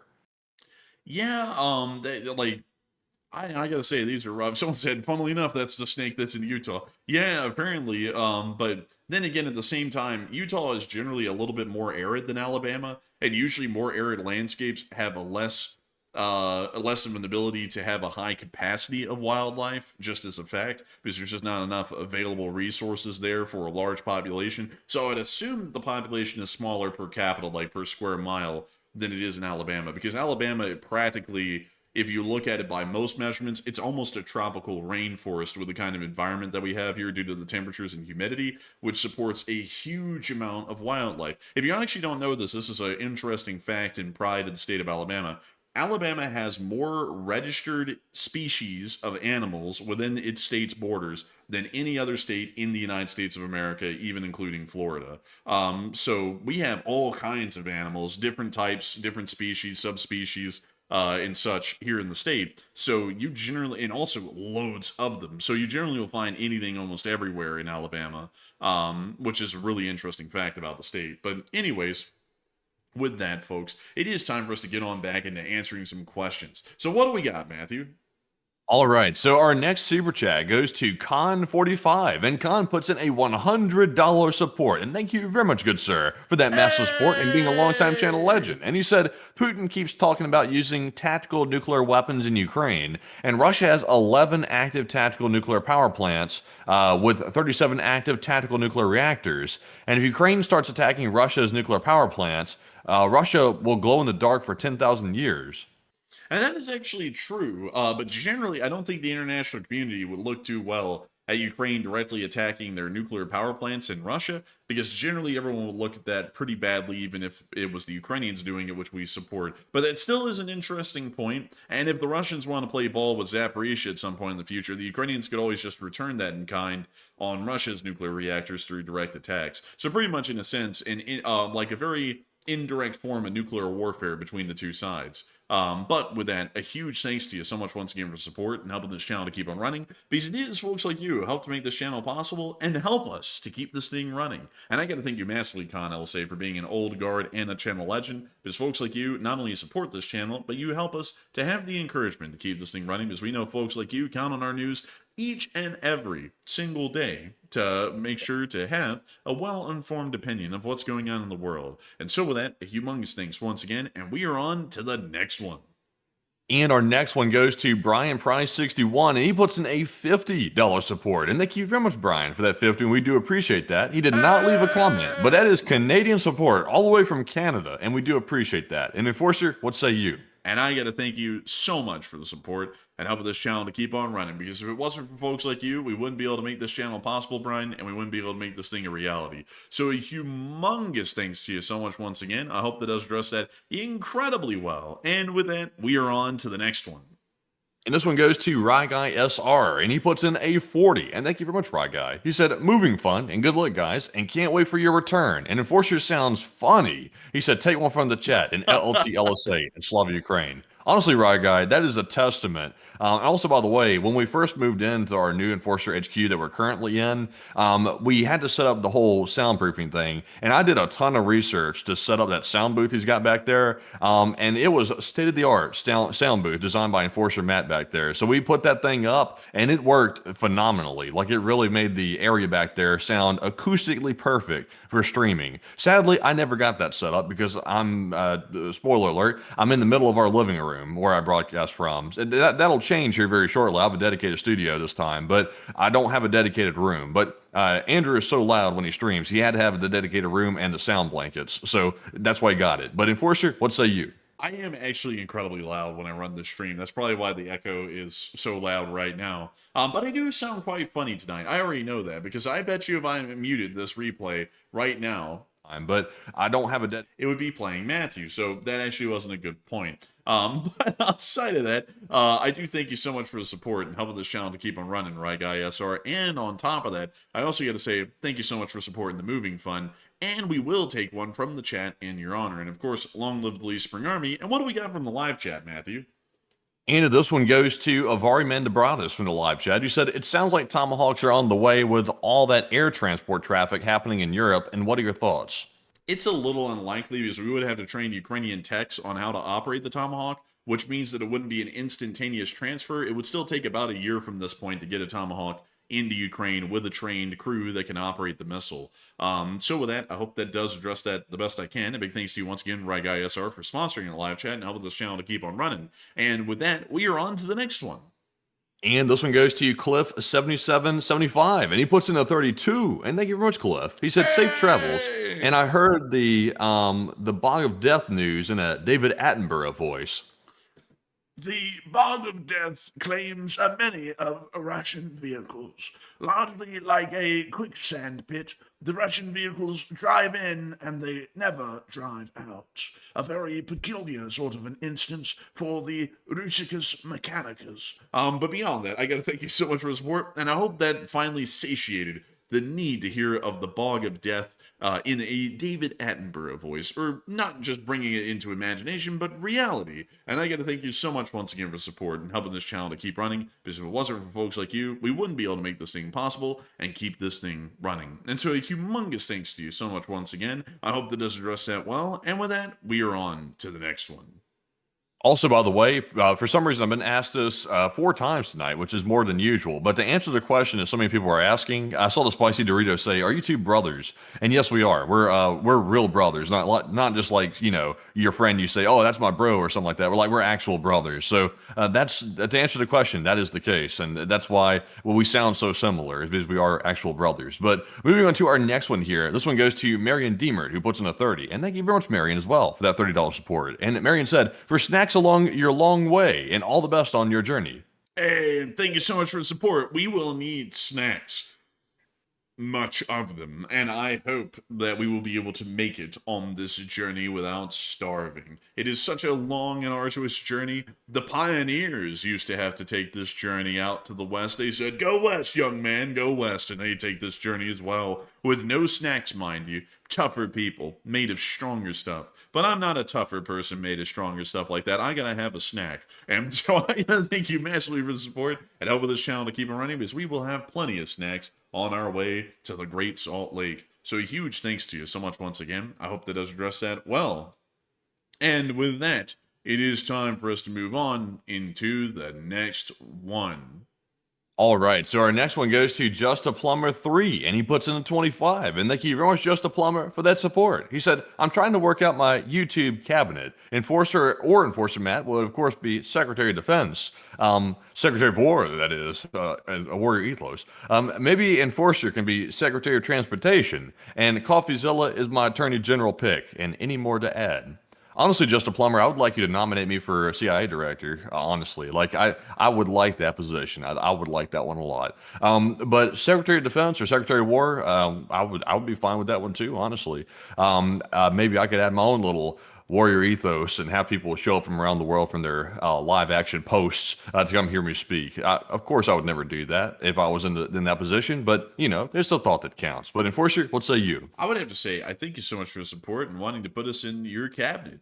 Me personally, I'm highly honored. I would be fine with either the Secretary of Defense or the Secretary of Transportation, although a lot of people don't look at the Secretary of Transportation seriously, which is very unfortunate because transportation is so important. I mean, especially with what we're now knowing nowadays. Let me show you this. Let me show you this. Let me go pull this up on the side screen so that way we can. I mean, just look at this. Look at this. Let me show you this right here. Look at this. This is a 16% increase off of last year. from 12 million people to 14 million riding Amtrak. And that's just Amtrak. Every single public transportation, well, actually not public transportation, but every single railroad transportation system, airline, and bus company has seen a massive increase in ridership over the last year. But Amtrak is a great example of that because a lot of people always talk about, oh, Amtrak, oh, blah, blah, blah, no one rides it. People are actually riding it now in quite large numbers. That's about 2 entire New York City's worth of people riding Amtrak in 2024, which is crazy when you think about it. And also, by the way, this is just in the Northeast Corridor. This is just the people riding the Northeast Corridor. So if you included everyone in the full year, 32 million people took the train. That is a lot of people. I mean, that's a huge number of people, especially compared to 28 million from the fiscal year of 2023 before that. So this is insane. I mean, this is like truly unprecedented. And on top of that, even crazier, look at this. Every single long distance route, except for the auto train, which is, it is what it is. Every single one of them is seeing increased ridership, which is also pretty crazy as well. So with that in mind, it would be great to see that the transportation sector in the United States was expanded. And let me see if I can show you all this as year over year, like a chart. Let's see here. Because I believe, if I'm not mistaken, 2024 is the highest yearly ridership that Amtrak has seen. And I believe that would be correct. So, transportation is a huge thing. People clearly want it, and we ought to be giving it to them. I know that Salt Lake City, huge credit to them, they're one of the few cities in America that actually is giving the people what they want, which is an increased public transportation system. And there's actually a map for the future of the Utah Transportation Authority's Greater Tracks and Frontrunner system in Salt Lake, where they're going to turn it into a truly metropolitan transportation system, which is truly incredible. And not only that, a great public service to provide. Maybe so, possibly so. Also, by the way, I saw Marion Deemer say, enforcers, if y'all hit a Buc-ee's, get the brisket sandwich. We used to have a Buc-ee's like 20 miles away from us, so we've gotten that before. I think they're pretty good, personally. It's just like the Disney World of gas stations, basically. But I like Buc-ee's. It's pretty good. Yeah, I would say Buc-ee's isn't that bad. And also I see a lot of people like, Southwest Chief, the Southwest Chief. Yeah, the Southwest Chief is really cool. That used to be called the Super Chief back when Santa Fe had it, which was like world famous, one of the most famous. But then it got renamed under Amtrak because Santa Fe didn't want to be affiliated with Amtrak because they said they provided a subpar service. So then Amtrak had to change it from Super Chief to, I think it was Southwest Chief, so that way they weren't completely ripping the name. So that's an interesting fact about the name change. The two I want to do though are the California Zephyr and the Empire Builder, because the Empire Builder goes through the Cascades and the Glacier Mountain National Parks and stuff. And I also want to do the California Zephyr because it goes through the Rockies, which I might be able to do here in the future because it actually goes through Salt Lake City. So that's pretty cool. But with that, I hope that does address that well. And we are on to the next one. All right, and our next one here goes to Gunfox, and Gunfox puts in 3 super chats. They're each a $20 support, and a big, huge thank you to you, Gunfox, for that massive support. And he has the days in history. For number 1, he said the U.S. invasion of Grenada on October 25th, 1983, aimed to overthrow a Marxist regime and protect American citizens, resulting in a significant geopolitical implications. And question from the chat. And I thank you so much for the support, Gunfox61. And the invasion of Grenada was a very interesting time in American history. And it actually was considered to be a fairly successful occupation, all things considered, although invading Grenada was still looked at as somewhat questionable a good while still on into the future.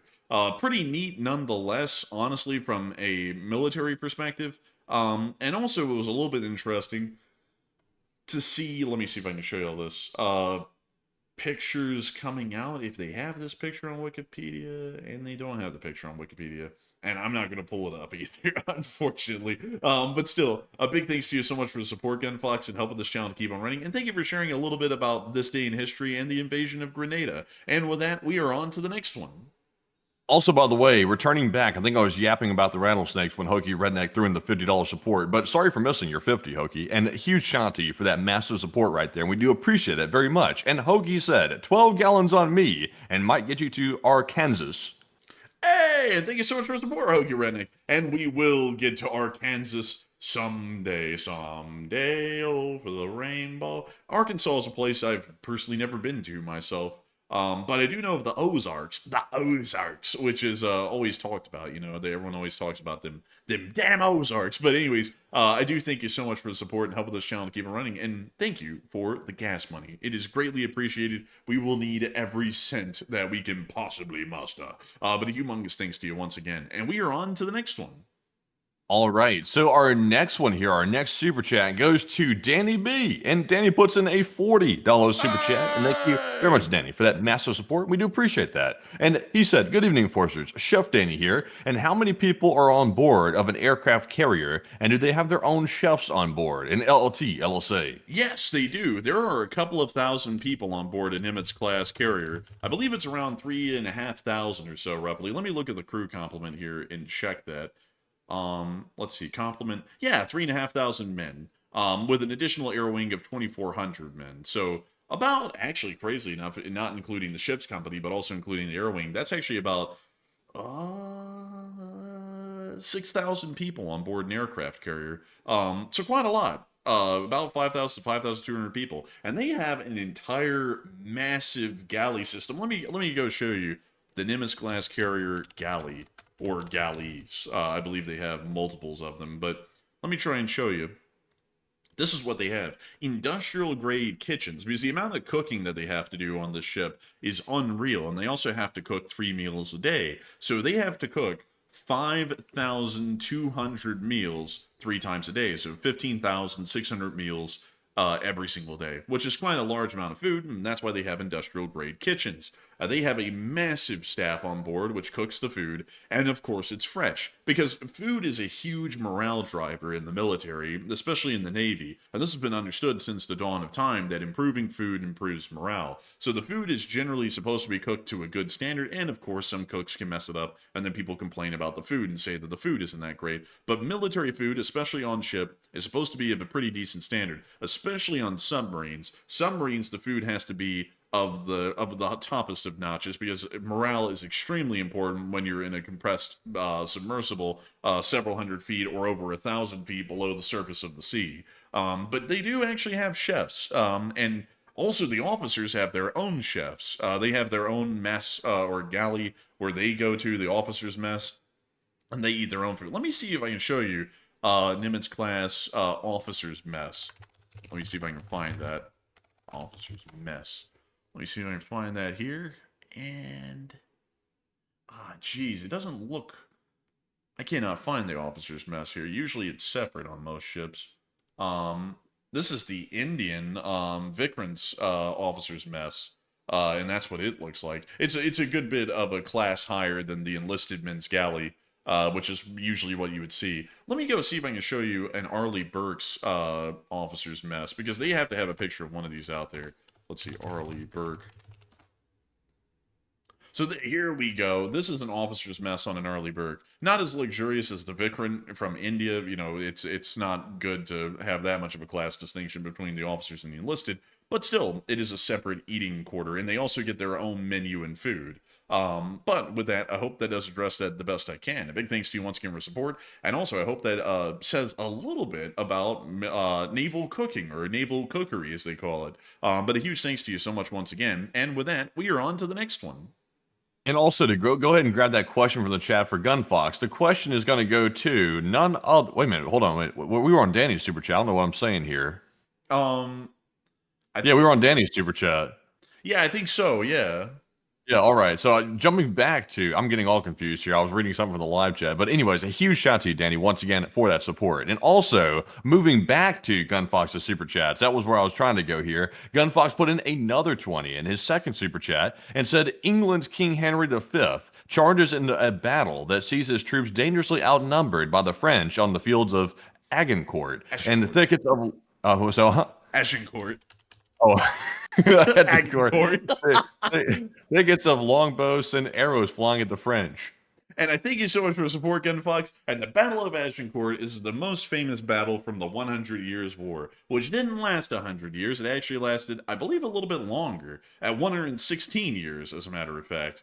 But still, it was a wildly interesting war. And honestly, my favorite painting from it is this one down here in the bottom left, which I believe is the French army retaking Paris, if I'm not mistaken. And that's supposed to be the Bastille in the background, if I'm not mistaken. I might be incorrect on that. But beyond that, a very interesting sort of a war. And the Battle of Agincourt is one that really started to show that the English longbowmen were England's greatest asset as a kingdom and a fighting force. But a huge thanks to you so much once again for support and helping this channel to keep on running, because it is folks like you who help to make this channel possible and also allow for us to have a day in history. And so with that, we are on to the next one. And also, Danny put in his third and final super chat, and he said August the 2nd of 1991, the STS-43, the 9th mission for Space Shuttle Atlantis, was a 9-day mission whose primary goal was launching the TDRS-E satellite, TDRS-5, and the flight also tested an advanced heat pipe radiator. That's very interesting. I gotta say, I like these space shuttle missions. Very interesting stuff, honestly. And also, that picture, the CGI could have been a little bit better, like on that shuttle in the background. But still, the launch looked really. Look at that picture. Now that is a really cool picture right there. And also, wow, look at that. It's over Florida. It's over Florida. Look at that. They're over Florida. Wow, West Palm Beach is right there. Wow, that's amazing. But still, Oh, look. Over in the distance is Maduro's regime getting ousted. oh, like man, that's unfortunate. But still, a huge thanks to you so much for the support, Gunfox61, and giving us another day in the history. And a huge thanks to you for the incredible support and helping this channel to keep on running. And with that, we are on to the next one. And this one goes to Roofer Terry, and he put in a 20, and thank you very much, good sir, for that support as well. He said, unfortunately, I cannot donate anymore until my settlement kicks in, or Social Security disability, and once that happens, I'll be back. And safe travels, and thank you for the great news. And thank you so much for enjoying our news. And I hope that we do have safe travels. And also, you can stick around if you like. You don't have to support the channel to stick around. Everyone is welcome here. It's not a pay-to-play system. It's just that we always do address every single super chat, which usually takes up a lot of time in the question segments. But still, a humongous thanks to you so much once again for support and helping this channel to keep on running. And I hope that things turn out quite well for you here in the future. And so with that, a big thanks to you once again. And we are on to the next one. And our next one goes to, and also Gunfox, we did get that question from the chat. I did remember that part. Like, I got that one this time. Usually we forget your question from the chat, but we actually remembered it this time. But thank you once again, Gunfox, for that support. And we also have a 20 from Notorious GRG, who put in that 20 and said, in honor of your move and my upcoming birthday, and also happy early birthday, by the way, they said, I'm no longer going Notorious. I'm a ma and a grandma, and I'll be 64 at midnight. And also, favorite show was when I was the lucky last person, and my LSA flag was shown flying proudly, and safe travels. Hey, that's really cool to hear, actually. And I gotta thank you so much for the support. And also, happy early birthday to you. And also, congratulations on becoming a grandmother soon and being the notorious G&G. And I got to thank you incredibly so much for the support and being an old guard and a channel legend, and of course, flying the flag, the white and gold, proudly over the world. And so a huge thanks to you so much once again for support. I hope that does address that incredibly well. And with that, we are on to the next one. And our next one goes to Arar983, who put in a 20, and thank you very much, Arar, as well, for that support. And he said, for the Swig Fund, the fancy Mormon sodas in Utah. I saw those out there, Arar. I was going to try one when I was out there trying to lock down a place to stay, but sadly, I never got around the time to doing it. But I'm the type of person, I watch my sugar intake a lot because I don't want to, develop diabetes or anything like that. So I watch my sugar intake a hell of a lot, but I'm going to definitely try that place though, at least once, maybe once every few months or something like that. I've heard though, that there are people out there that literally drank those high sugar sodas like all the time, like every single day, multiple times a day, which is astonishing to me. But they look good though. I will say from a food standpoint, they look pretty tasty. But Enforcer, what say you? That is very, very kind of you. I want to have a swig sometime, and we're going to have the chance to get tons of swigs out in Utah. I'm generally going to take it easy on them, though, because I don't want to get diabetes, which is a huge concern of Matthew and mine, is that we one day might get diabetes from drinking too much sugary stuff. But I will make sure to give it a shot, thanks to your support, and also because I am quite curious, is Swig really living up to the hype? I mean, it has to. It's a very popular brand out there of a chain, in Utah, and I would like to see one day what it's all about. What is the hype all about, really? But still, a huge thanks to you so much once again. I hope that does address that incredibly well. And with that, we are on to the next one. And this one goes to Lego Joe, who put in a 20. And thank you very much, Joe, for that support. He said that rattlesnakes are way more dangerous, and I agree. He said the Western rattlesnakes have adapted and don't rattle their rattle before they strike. Huh. They don't rattle before they strike. Well, what do they have the rattler for then? But still, That's a stealth upgrade. man, it said Bravo 6 going dark, and then it just bites you like out of the blue. Man, the SR-20 rattlesnake. Man, right. It said Skunkworks rattlesnake. It's completely silent. But still, I thank you so much for the support. And I gotta say, rattlesnakes truly are the worst. Hopefully, we won't run into any of them out there in Salt Lake City. I would hate to run into one in Salt Lake City. Yeah, it would be a real shame. Because we've hardly ever seen them in Alabama. And I would hate to think that we start seeing them a lot out in Salt Lake City.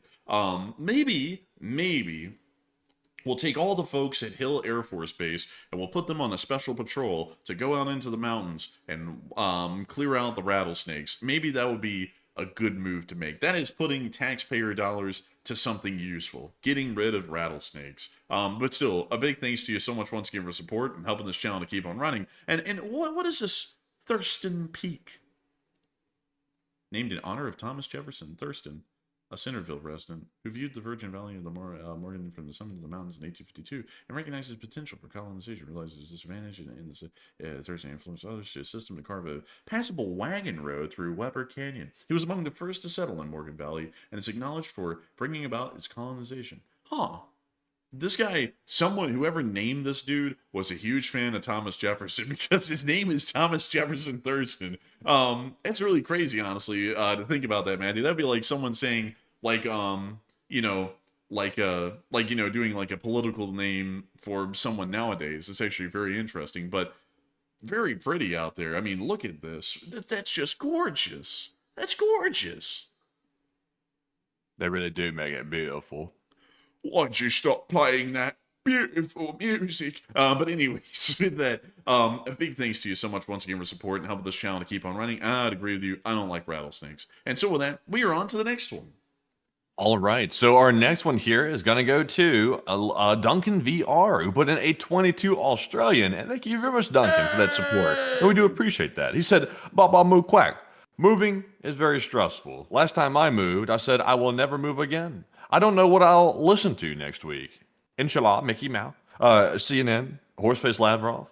Make sure you get a pizza next week. Oh man, I'm telling you. Also, by the way, folks, it's not all bad, by the way. I will be still tweeting like a fiend on Twitter. Our Twitter will stay updated throughout the move because that is one thing that I always do anyway. So I will keep that updated. So if you want the updates, just the updates themselves, just the raw information, you can go to our Twitter page to get it because I usually repost and also post my findings over there too.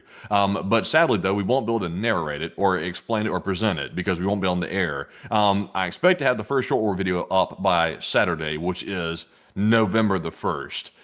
That's when we have the first one up, and we might even be streaming that day, most likely too. So that is the timeline right now. But sadly, we will be off for a little while, so Enforcer withdrawals will kick in. But Enforcer, what say you? I have to thank you for the support. Generally, I'm a big fan of that belief that moving is incredibly stressful. Would I move often? The answer is absolutely not. Also, it causes a big disruption when we do that. That could be used for other stuff, like taking it easy or taking a break or going on a vacation, and then it's spent having to move. So I'm generally not a big fan of it myself. But beyond that, one thing I will say is that there's a light at the end of the tunnel, which is Salt Lake City, hopefully. And also, I would have to say, we will try and get a pizza. And a huge thanks to you so much once again for support. And Richard Minieren, that seems like it would make sense, but Thomas Jefferson was the president of the United States, I believe, when Thomas Jefferson Thurston was born. And let me check that. Yes, he was. He was actually the third president of the United States in 1805 when Thomas Jefferson Thurston was born. So whoever named Thomas Jefferson Thurston was such a huge fan of Thomas Jefferson that while he was in office, he named his kid Thomas Jefferson Thurston. Like to give an equivalent to that, folks, in the modern day, that would be like naming your kid like Joe Biden Thurston or Donald Trump Thurston when he's in office, like whoever is there is in office. Like honestly, that's a little bit wild when you think about it. That so whoever just named their kid literally named it after the sitting president at that moment in time. That's like really wild, honestly, when you think about it. But anyways, with that, I hope that has addressed that well. And with that, we're on to the next one. And this one goes to Graham Alkins, and he puts in a 10 and said, gas money. Hey, and thank you so much for the support and the gas money. It's greatly appreciated, and it will help us to keep this thing rolling. And so with that, we're on to the next one. And this one goes to Robert Krogan, who puts in a 10. And he said, I figured I would start the night right. Cheers. Hey, and thank you so much for the support and starting the night off right. And of course, cheers, and a huge thanks to you for the support and helping this channel to keep on running. So I hope that does address that well, and we are on to the next one. And this one goes to Space Fraggle, who puts in a 10, along with John Chase, and also Dixon, who put in a 10 as well. And thank you very much to John, Dixon, and Space Fraggle for that support. And we do appreciate that. But Enforcer, what say you? And thank you to all three of y'all massively for the support and helping this channel to keep running, because it is folks like y'all who help to make this thing possible and help us to keep this thing running. So a humongous thanks to you so much once again. I hope that does address that quite well indeed. And with that, we are on to the also Rich Manier, and that's totally fine. When you said that though, you made me think. I was like, wait a minute, was he even like well known by then? And then I was like, wait a minute, he was the president during that time. Yeah, I was thinking, I was like, he must have misspoke because Richard Manier, and like you're usually always on the ball with the facts and information. And I was like, I was like that's why it made me think about it and address it. I was like, wait a minute, is that really the case? But still, with that, we are on to the next one. All right. And also, I have no idea, Andrew, what the deal is. Like, tonight, our peak viewership was like, I think like 12 or 13,000 people, which is not as high as it usually is. But if you look at our overall views, we've already passed like well over 100,000 views already. I don't even understand that. Like, the numbers don't even add up. Man, I can tell you're tired because you just called me Andrew on air instead of Enforcer. You always call me Enforcer. You just said, man, Andrew, honestly. I was like, I thought we just literally, I thought you were talking to someone in the chat right there. I was like, what? I was like, who's he talking to? Yeah, that is weird though. Because usually that would like, just to tell you all this, I think YouTube's having some analytical problems because it says that at the peak tonight, there was only 13.8 thousand people here. But all of the total viewership that we've gotten tonight, we had to have been in at least around 16.7 thousand to 17,000 live viewers for sure, because we've already gotten 100,000 views just by the third hour in, which is really weird. Yeah, it is weird. I don't know why that is right there. Also, by the way, wait a minute. BC guy said, is it true that in Alabama, when people see a snake on the road, they run over it, stop, back up, and run over it again? Yes. No, that's actually not true. Oh. Usually when people see a snake in Alabama, they will usually see it ahead. They'll usually try to lock their brakes, and they'll skid that damn bastard. They'll skid that bastard out the road. I'm not lying. Like that's actually a thing. Some people do the run over backup trick. Some people do that, but a lot of people are skidding like over the thing. But if it's a rattlesnake, that's not going to take the thing out. Like I've seen that before. Those things, in fact, they get mad. Like they get mad after that. Like they're offended that you tried such a lame trick on them, and then they start getting really angry, start going berserk in the street, like going really crazy. So I mean, I've seen people do a lot to snakes in Alabama. They've got very creative with that. I've seen this is actually fairly common, not on the street, but you'll just see someone whip out a gun and shoot a snake on the spot if they find one, especially if it's a poisonous one. Because snakes are such a nuisance in the state that they are treated with impunity by everyone. Like everyone in Alabama, like people in Alabama can be quarrelsome and angry by and large, by majority, like at least 60% of them. But the whole state is united under one thing, which is snakes are the bane of humanity and that they must be destroyed. That's generally like the running theory, unless if it's a rat snake, that one gets a pass. But the rest of the snakes have to be like wiped out. That's generally what most people think here in Alabama. So if a snake is ever seen and it looks like a coral snake, a copperhead, a water moccasin, a rattlesnake, or anything along those lines, you can bet your bottom dollar that everyone is out there trying to get that thing right now. Well, I can promise you, because we did that as well, and everyone would get it. Like, you know, if like funnily enough, folks, if anyone heard gunshots in the neighborhood, everyone would be like, "What happened?" And then everyone would ask around, and then finally, whoever like was shooting, they'd say, "Oh, there was a snake in my backyard," and then everyone would go, "Oh yeah, that just makes sense," and then everyone would just completely forget about it. Like everyone's like, "Oh yeah." I remember distinctly one time standing out in front of our house where we used to live in Wetumpka. We had a neighbor who I'll just say his name was Johnny. I'll just leave it at that. But he drove this massive Ford Raptor because he was in the forestry business. He drove this massive Raptor. His Raptors are a huge truck, like they're very big truck, V8 truck. This is an old generation Raptor. This guy came around the corner. There was a snake in the road, like a big. I can't remember if it was a copperhead or what it was. I think it was a copperhead. But we were standing there, and my mother was looking, and we're like, "Oh, there's a snake right there in the road." I didn't want to fool with it. I was like, "Oh, whatever. I'm busy doing something else." I remember he came around the corner. He saw the thing. I heard it drop down to like first gear. I was like, "Oh shit!" I was like, "This guy." It's like he's about to take the snake out. So he did. He dropped the truck down to first gear. Revved it up. Then I heard skid. That snake was gone. Like that snake was a goner. I think it went flying off or something like that. It went flying off in the woods somewhere. It was a goner though. Like it was finished. Once you get, I think a raptor is strong enough to take a snake out. So it took it out. He just went straight home. That was the end of the day. It was like a tough day's work.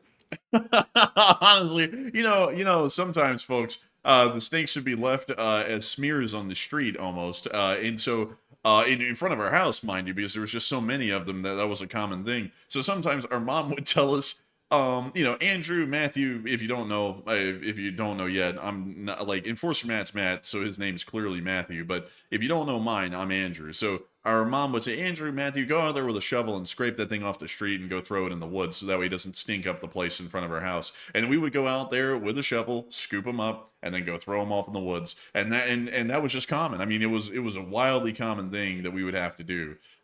Snakes in the South are unreal, folks. I don't think anyone knows how bad the snakes are until you get here and live here for a bit, especially in Alabama. They're like that everywhere across the state. But they do get worse the further south you go towards Florida. They do get worse down there. Because it seems like snakes are not as big a deal in Birmingham as compared to Montgomery, which is kind of the general area we lived in growing up. But snakes were insanely bad down near Montgomery. I mean, they were literally everywhere. You couldn't escape them. And one time, I think one of them got into the house, if I'm not wrong. They got into the garage, never got into the house, though. If they were in the house, I'd have probably left them. Yeah, that's what I'm thinking about. They got in the garage. But yeah, I mean, it was crazy, folks. It was absolutely crazy. And I remember, there were so many incidents with snakes that I can try and remember. A lot of them I don't think YouTube would like us telling the stories about. But I got to tell y'all, folks, I absolutely hate snakes. I love animals, all types of animals, like even bears, which are very dangerous. I think they're really cool and they're really cute and all. I wouldn't pet them though, but I respect them and I think they're really cool and I love animals. Except for snakes. I hate snakes. I will never back off of that. I grew up around them. They're terrible. They bite everything. They'll bite your dogs. And honestly, folks, that's the one thing that it comes down to. They always bite the dogs every single time. If you don't end up taking them out, like especially if it's venomous snake, they're going to get the dog at some point. And then you got your dog coming up and it's breathing labored and its head is all swollen up like a basketball and it doesn't know why that happened to it and it's looking all sad and pitiful. That will fill you with a rage for the rest of your life. And every single dog that we've ever had has had that happen to it. So I have no reason to like snakes whatsoever, especially the venomous ones. Absolutely hate them with a passion. But anyways, with that, we are on to the next one. And our next one goes to Ross Nib, and Ross puts in a 20. And thank you very much, good sir, for that support. He said, I've been wondering for a while what y'all think of the AUKUS subs for Australia, and with that new sub base we are building for those Virginia-class subs, and do you reckon that AUKUS is a good strategy to help us all box in China? I think it is a really good strategy to standardize sub development down there in that area, and the submarine designs. They look very British, and British submarines have had a very good track record, especially in the modern day. And so I would have to say that's a pretty good plan. And also the submarine base in Australia helps the United States to power project our nuclear submarines within the area and also do maintenance, which is a huge thing as well. So I would say that all is an incredibly good move to countering and containing the Chinese at sea. So a huge thanks to you so much once again for support and helping this channel to keep on running. I hope that does address that incredibly well. And with that, we are on to the next one. And also, by the way, I see people talking about, oh, poor Sheba. Our corgi got bit by the snake. I can't remember which snake that was. I don't think we ever found out what snake that was that bit Sheba. It must have been non-venomous, though, because what a small dog like a corgi getting bit by a venomous snake, that dog's dying probably. So it must have been non-venomous. But I remember distinctly, we had a husky, a Siberian husky that would run loose. And it would run loose, and it would go out, it would find the snake, it would kill the snake, but get bitten by the snake in the process, and would bring it back to the yard. And it kept doing that. Like, I think our one husky that we had got bitten by venomous snakes, I think 3 or 4 times before it finally stopped messing with them finally. But it took a long time for that dog to learn its lesson. Like, these Siberian Huskies are stubborn dogs, by the way. They escape from everything, and also they don't have any fear of like anything. Like, they go after snakes over and over and over, and they're indestructible. These dogs are like, they're really crazy. But yeah, they got bitten by snakes all the time. I remember that. Oh yeah, like and it looked our Siberian Husky was named Petunia, and it looked just like that one right there, just like it. Stark white, no variance in the color. It was just a straight white husky with ice blue eyes, and that dog would kill everything, not just the snakes. When we moved into our house originally out in the woods, there were all kinds of animals around it: possums, raccoons, all kinds of different sorts of birds. Of course, endless amounts of snakes. By the time that husky died from cancer, I think around 15 years old, I don't think there was a single one of those animals living around the house anymore. It practically killed all of them at some point. And we kept on trying to like contain the dog and stop it from escaping. And huskies are escape artists, so they always escape. And then it would go, and then Petunia would go out there and she'd kill something, and then she'd bring it, but she always brought it back, so you always know what she killed. And then you'd have to go and throw the carcass away, so that way it didn't sit there and rot and stink up the yard.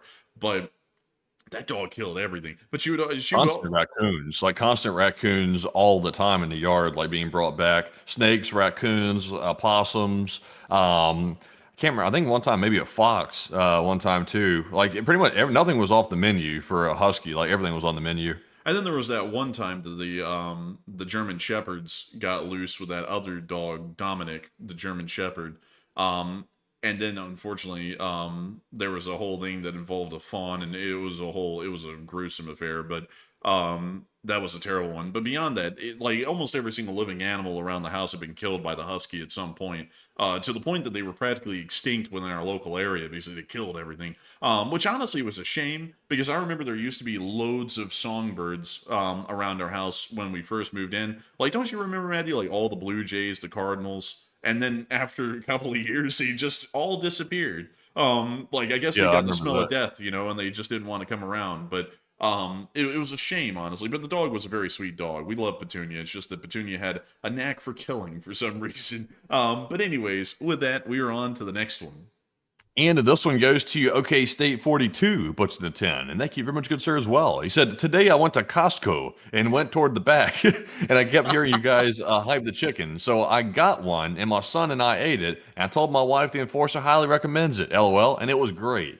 Hey, and I'm glad to hear you thought it was great. The hype is real. The Costco chickens are freaking amazing. Like, they are cooked so well. Like, and some people say they're kind of flavorless, which I get. Like, that is kind of true. But they're so tender. And they're so good. They're cooked so well through and through. And I love the Costco chickens. I really do. But I got to thank you so much for support. And it is great to hear that we got you on the Costco chicken routine. Because not only is it really good, it's also quite healthy. You can make chicken sandwiches, chicken salad, all sorts of stuff with Costco chicken. And it's just good to eat on its own.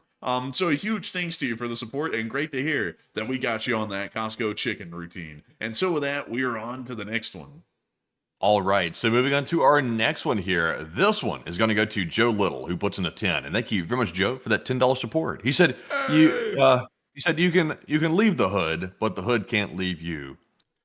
You ain't gotta love it, because the hood don't love it. But beyond that, I gotta thank you so much for the support and helping this channel to keep running. And generally, we left the hood, and the hood left us. Like, we just never looked back. And you do what you do, But I do thank you so much for the support and helping this channel to keep on running. And with that, we are on to the next one.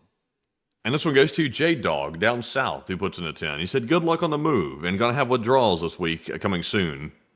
And I thank you so much for support. I know I'm hating that. Like honestly, that's adding a lot of anxiety to me as well, because I'm like, damn, we're not going to be on the show and people are going to be dying. Like, like people are going to be wondering what the hell they're doing in the middle of the day, because a lot of y'all come here every night and we're going to be completely breaking routines for y'all for a couple of days. I'm so sorry about that, folks, but I hope everyone does understand. And I've been getting a lot of well wishes from all of y'all, and I got to thank y'all greatly for that. And hopefully we can make this as short an interruption as we possibly can. We've already tried to gear it to that way as much as we can, and hopefully we can make that the case still. So a huge thanks to you so much once again. I hope that us addressed that well, and we are on to the next one.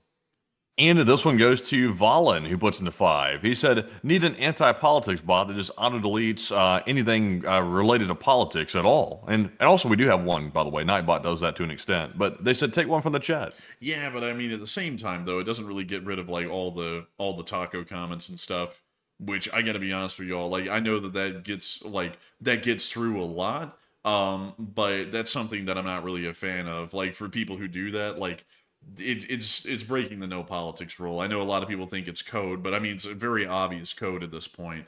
And I kind of wish I think we will try and refine our bot once we get out to Salt Lake City to catch on to more of like the modern in vogue political speak, because a lot of it is starting to get through these days and it's ending up having to go to manual moderation almost. That's something I really don't like, because I'm all for people getting to talk about different ideas and stuff, but the channel never was for political bashing, and a lot of people do political bashing. Like, I've seen all night tonight that Matthew keeps on having to put no politics in the chat in all caps, and then someone comes in and talks about how the liberals don't want you to know or see this, or this is what the liberals want to do is destroy America. Or on the other hand, people are like, oh, the Republicans are Nazis or something. And I've been seeing that so much tonight, and I just don't say anything about it. And I'm like, damn, the no politics rule on our end, we make sure to not break it as much as we can. Of course, griping aside that we do all the time on every administration, but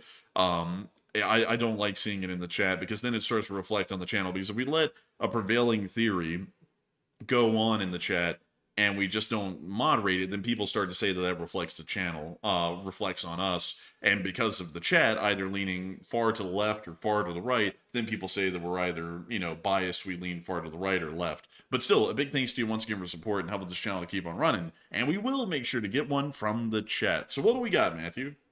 And this one goes to Sean Willem, who said, what more can we even sanction against Russia? Additional oil companies, so we could do that.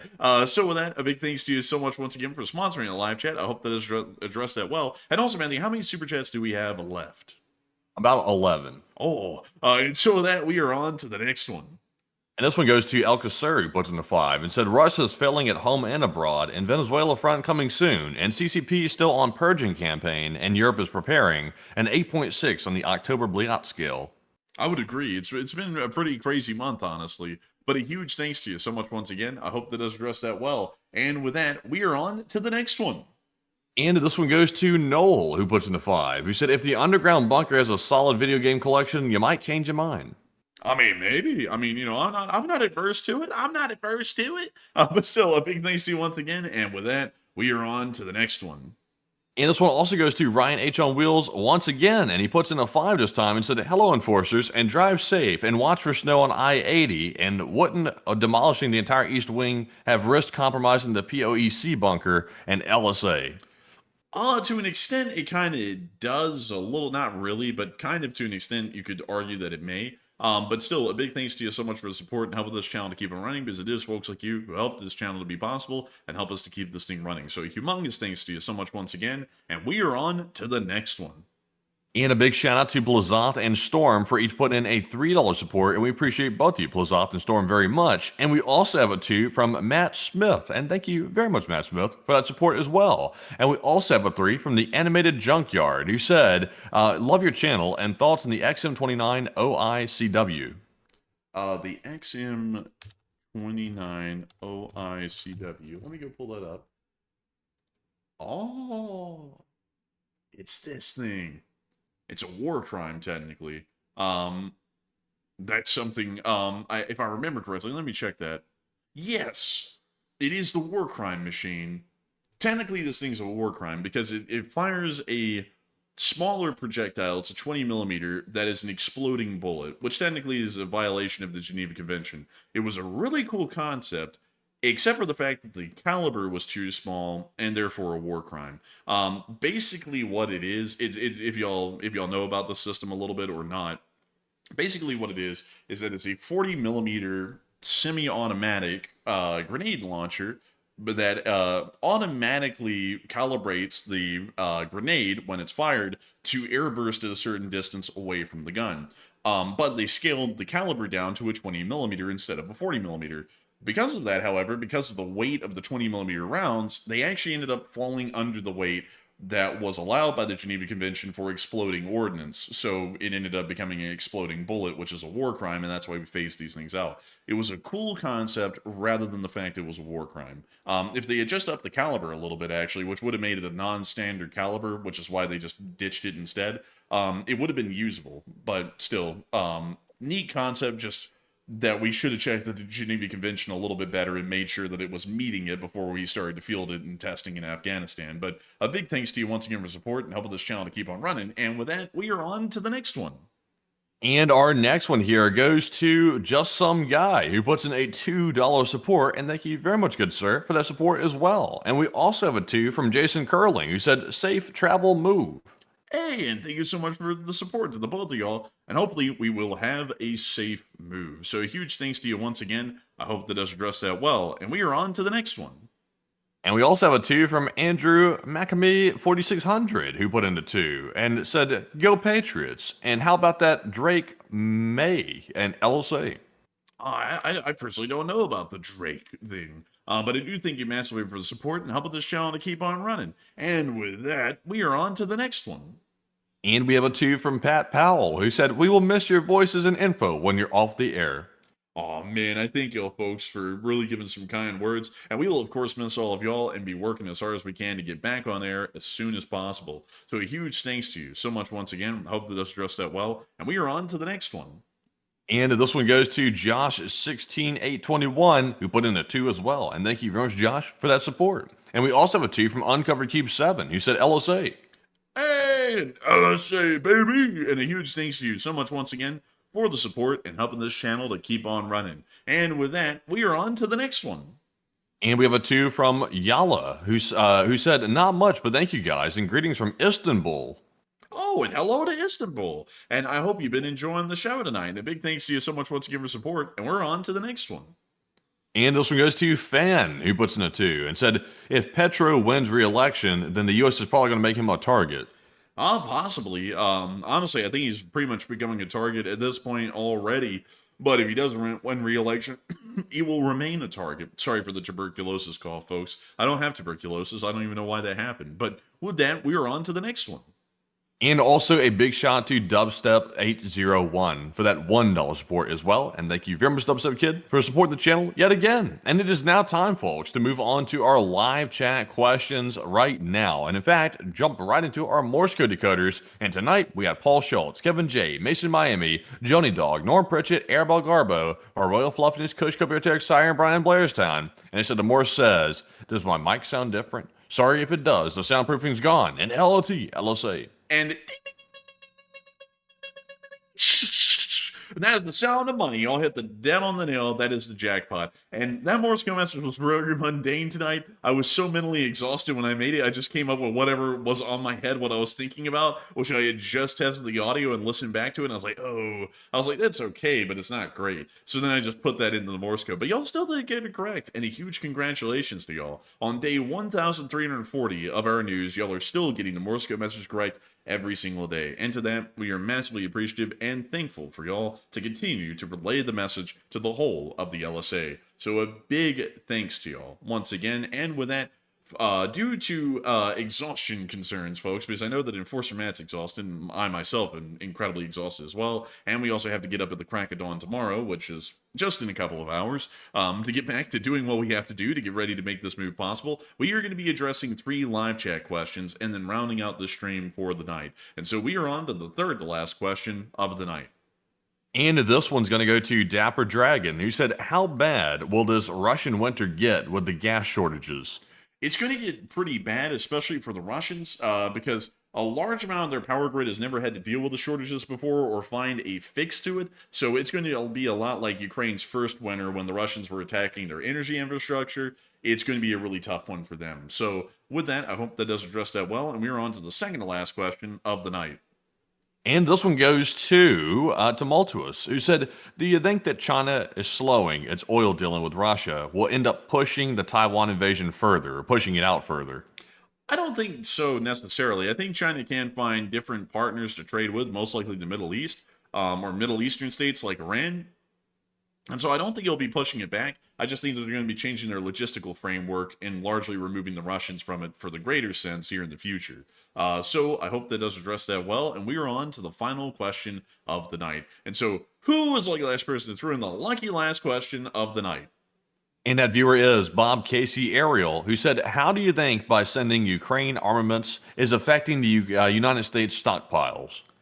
It affects it by decreasing our stockpiles of old and expiring equipment, which is usually what we give them. It's equipment that was pretty much going to be phased out or destroyed anyways within the next few years. And it allows for us to fill out new purchase orders to replace our equipment with new and usable equipment. So that way, when our service members go out to the fight one day to go get involved in a war, they won't be using equipment that is duds or have high failure rates. So generally, that's how it affects our stockpiles. It's allowing us to get rid of the old equipment and the storage room space that it's taking up, and allows for us to replace that with brand new equipment that we're able to create through our new purchase orders. So generally, it's a very positive sort of an outcome, especially for us. And it also allows us to get vital intelligence and information about how our weapon systems are actually sizing up directly against our adversaries on the battlefield in the present day. And so with that, folks, we have reached the end of tonight's stream. I've got to thank each and every single one of y'all so much once again for watching. YouTube told us, which I'm kind of doubting a little bit,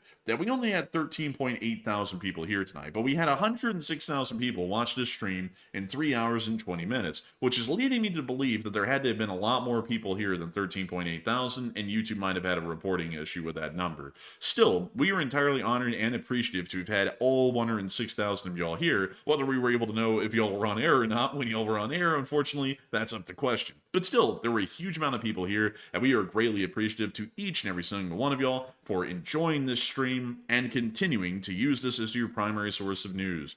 We are, of course, going to be running one last stream before we move Enforcer HQ 2.0 on its tectonic journey across the states to Salt Lake City, Utah. And that stream will be tomorrow, and it will also be the Sunday night fundraiser. And so, of course, folks, we will see you all tomorrow at 10 p.m. Eastern Time to cover the next and last 24 hours of news from around the world before the Enforcer HQ winds down for a moment to move our HQ, and then we will once again be operational on the 1st of November with another live stream. And so with that, folks, we will see you all tomorrow at 10 p.m. Eastern Time for the Sunday night fundraiser. Good night, good luck, take care, stay safe. Slava Ukraini, Huram Slava, long live the Lee Spring Army, and long live the Republic.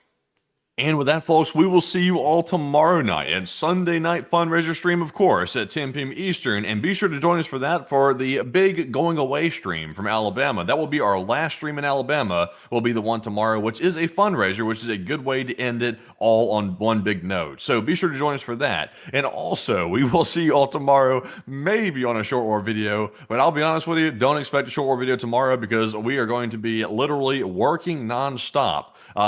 Not quite digging ditches, but we will basically be doing the next best thing close to digging ditches, which is packing boxes and using our muscles to try to pick up so much stuff. It's probably going to have us broken by the end of it. But we will see you all tomorrow on that note. And of course, Slava Ukraine, Herom Slava, get some rest, and good night.